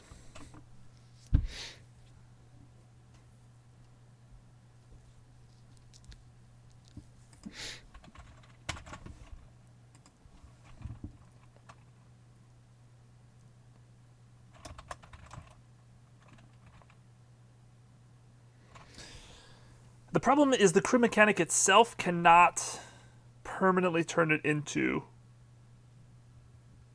a creature. We could give it ability that permanently turns it into a creature. But if we have that ability, I don't see the point of crew. So we would probably just give it the second ability, or the permanently a creature ability. You could also have a land that's like tap, add colorless for each brick counter on this land, and 4 tap, put a brick counter on this land. That's pretty cool. So you can build up how much it's tapping for. Oh, that is such a cool design, Cyber 5.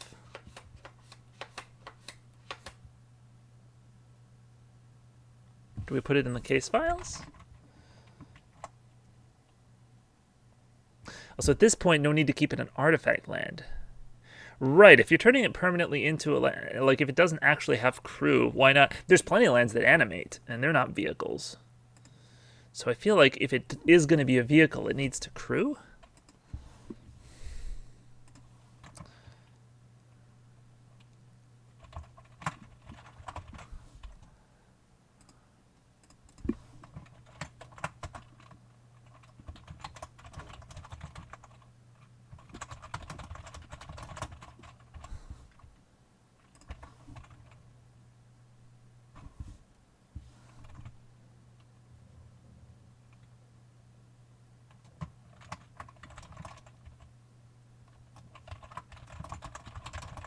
Of course, the first time you do this, you aren't building up your mana.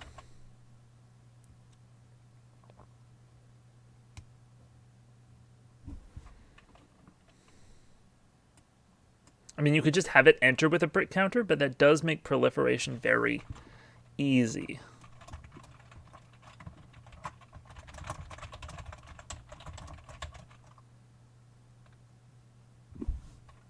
Isn't Pyramid of the Pantheon a card?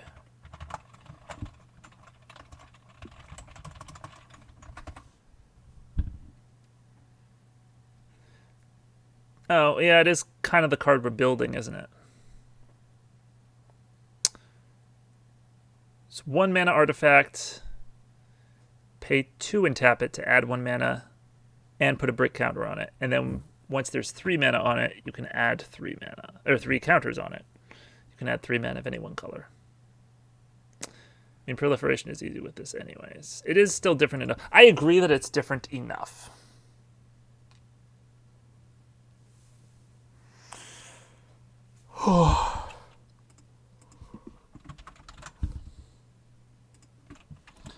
We could have it enter the battlefield tapped with a brick counter.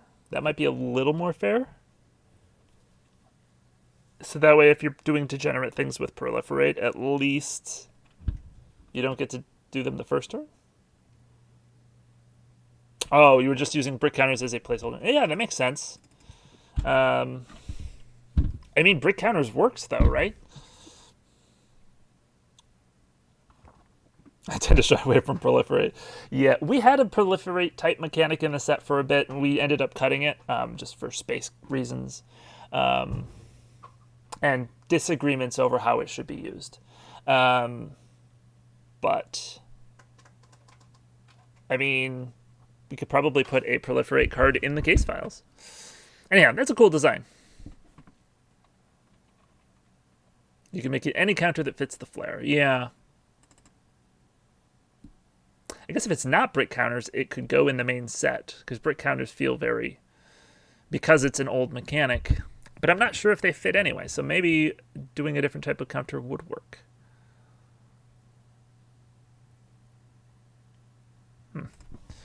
Change counters to be more flavorful. Not proliferate deep glow skate. In a double masters draft, I only did one because it was expensive, but one of my opponents played Jace the Mind Sculptor and then plussed it and then doubled it with Deep Glow Skate.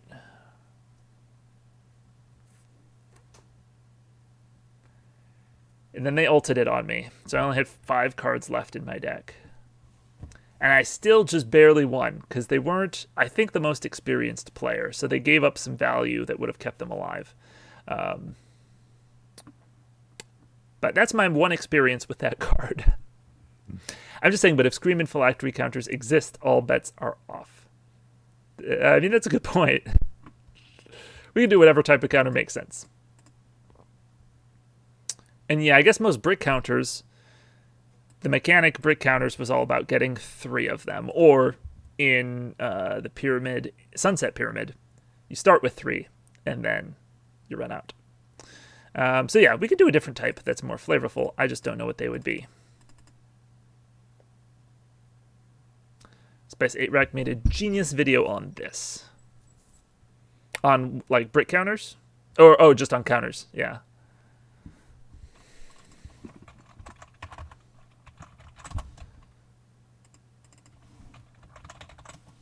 Yeah.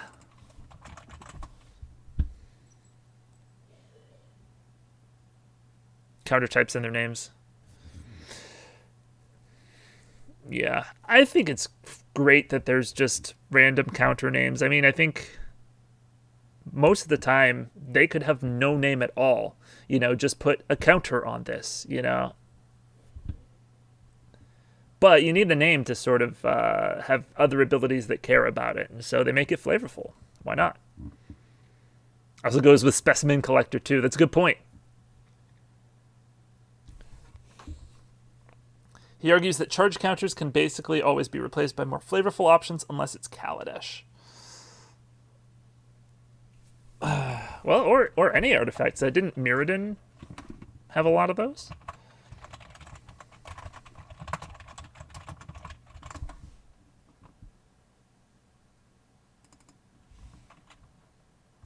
Kaladesh didn't have charge counters. So I'm thinking the joke, there's probably a joke there that I am missing. Devoid counters. We do have a devoid counter card. Sorry, I confused that with energy. Oh, gotcha. Okay, cool. I just wanted to make sure that I wasn't, messing something up. I don't always understand what people are saying because I think I think about things differently than a lot of other people do. So often when they say one thing, I don't understand what they mean, or I understand it in a different way. Let's see.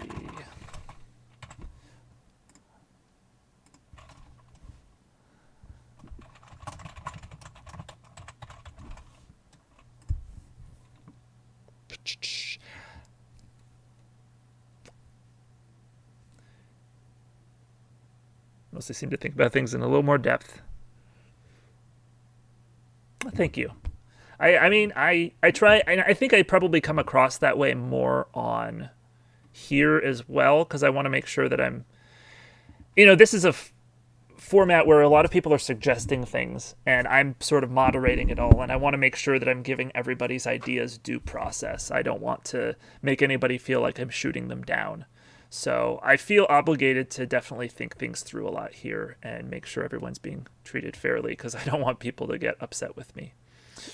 Which does still happen sometimes. But so it goes. All right. Well, in that case, do you have any charm type cards? Really just... okay, there's the new versions of the mutants. We have a pump spell in black that I'm really proud of our design for. Just a combat trick, 2 mana, give a creature +2/+0 in lifelink, or +0/+2 in death touch.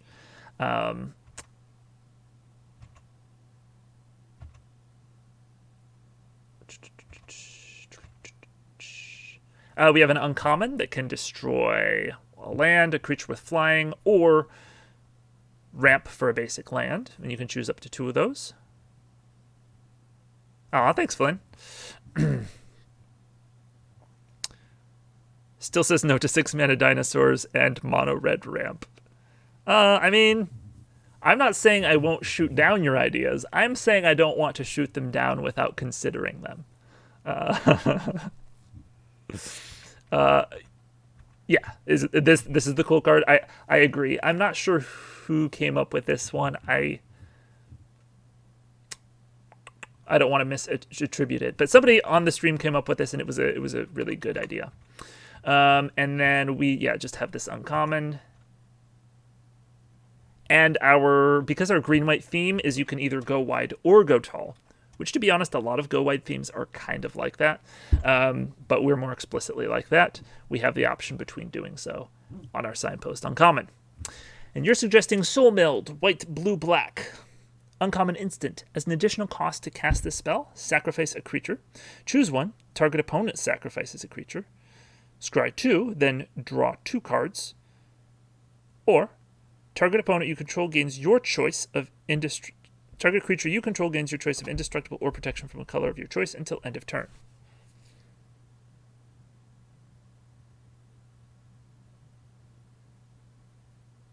Pretty sure it was me. There was a few iterations of that black spell. Excellent, Meg.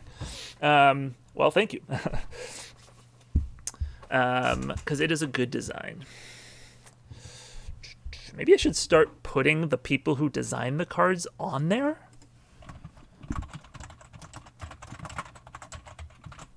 It can't be, I mean, too hard to do. If it comes up, if I can remember, I'll put them down.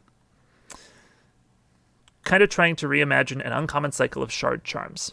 Well, honestly, I mean, that seems like a reasonable charm, but I'm gonna tell you, I don't think you even need to sacrifice a creature for that. I mean, so for white, blue, black, you're getting either an Edict. An Edict is worth 2 mana in just a single color. Or you're getting Scry 2, Draw 2. I guess that's worth 4 mana in a single color.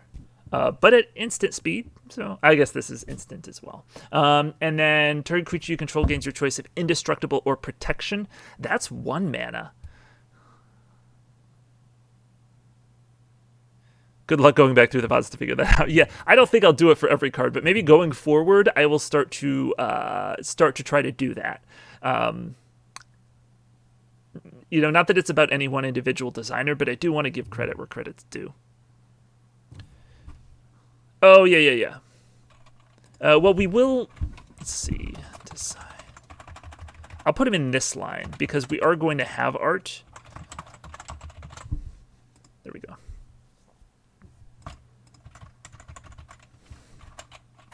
Oh, I guess it's all lowercase. I'm capitalizing both parts of it. There we go. Yeah, I value having the option super highly, though. At Uncommon, this can do pretty much anything, which is sick. Yeah, it's great. Can kill a thing, can draw you cards, can protect a creature that is important. If it were rare, I'd definitely take off the sacrifice. Okay, I think it would be fine without the sacrifice. I guess the second mode is really the most efficient version. Most efficient mode. And, you know, white, blue, black, they tend to sacrifice creatures anyway, so it's probably not a huge deal. But yeah, it's a cool one.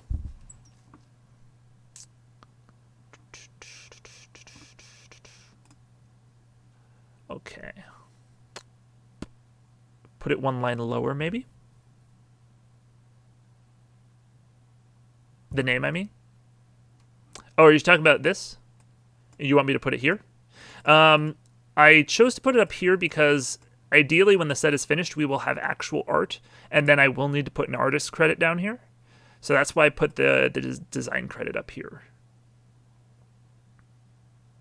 Speaking of, that new blue mind control that sacrifices a creature is amazing. Yes, I got that in one of my first drafts. I had a blue-black zombies deck, and it was incredible. I only drew it once or twice. But, I mean, I still won the draft. The games where I did get to use it were amazing. Grafted Identity, I think? Yeah, very good.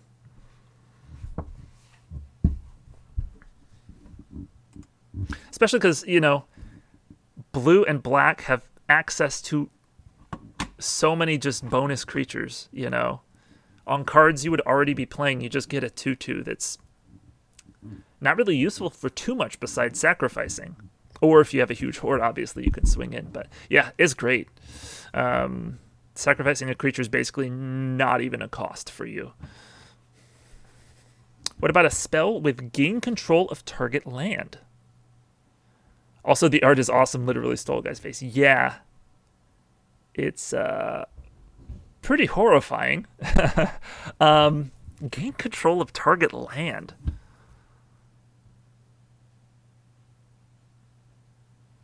Okay, so gaining control of things is generally blue. Agent. Is that the... No. Maybe I'm thinking of something else. Mind if I post a few more cards I'm super proud of? Yeah, sure, go ahead.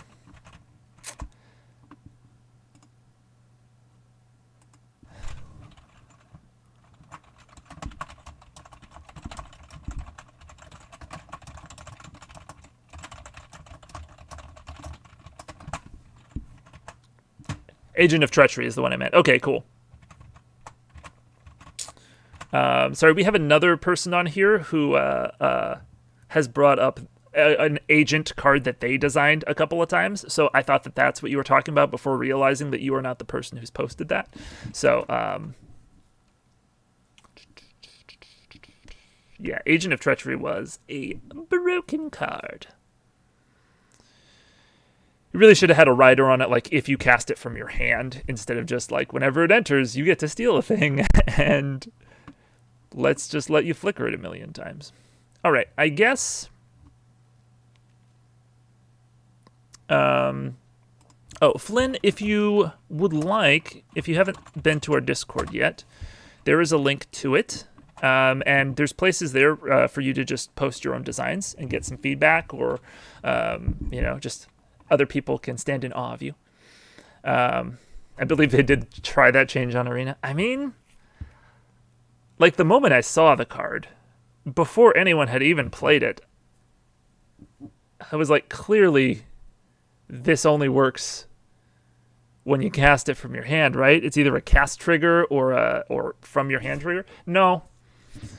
I was so taken aback. Okay. All right, I do need to get off here. So if you want to post your cards, Flynn, I would suggest posting them there. I'll try and remember to take a look. I'm not great about checking the Discord. I think most people thought it doesn't return under my control when it dies. That would have also been a fair way to do it.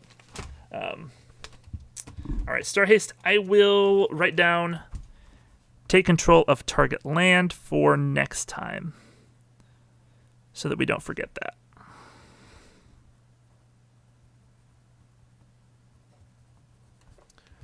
All right, I'm going to call it for today. I think we got some really sweet designs done today. Thanks to Cyber5, we have a new format for the mutants that I think may end up being better than our previous one, which is good because it just keeps getting a little bit better each time. We have, let's see, several new case files cards. The Reverse Hydra, we finally came up with a cool idea for that.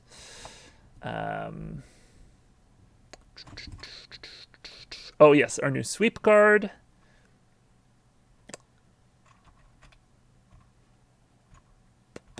What else did we come up with? Probably stuff from the main set.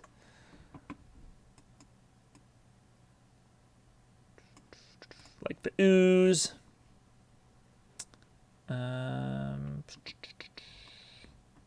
know we worked on stuff. Oh yeah, Blood Bank. To have a sort of opponent sacrificing build around like Archetype. Awesome, I'm fully falling asleep too, just in time. I am so sorry. It's almost like 6 a.m. there for you, MacMoose. Thank you so much for hanging out. And despite how late it is for you, I'll try and get back to a normal schedule next week. I think I might even be able to do 2 streams next week, so we can start knocking this out a bit quicker. And yeah, we have the cool ooze. We have... I can't find them all now. Before, it was a lot easier to find the stuff we'd worked on because there was a lot less stuff. So I guess I'm glad it's getting harder to find stuff just because that means we're really filling out the set.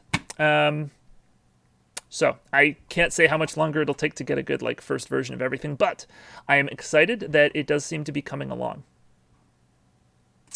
Yes, I'm big fan. Thank you all for showing up, and especially everyone who's still here. And I hope to see you next time, which will be maybe Tuesday. Definitely next Friday, again, as normal. But I'll let you know if I'm doing an extra one next week as well. Great. I'm glad you're here, Flynn. Really appreciate your contributions as well. Have a good night or day or whenever it is, wherever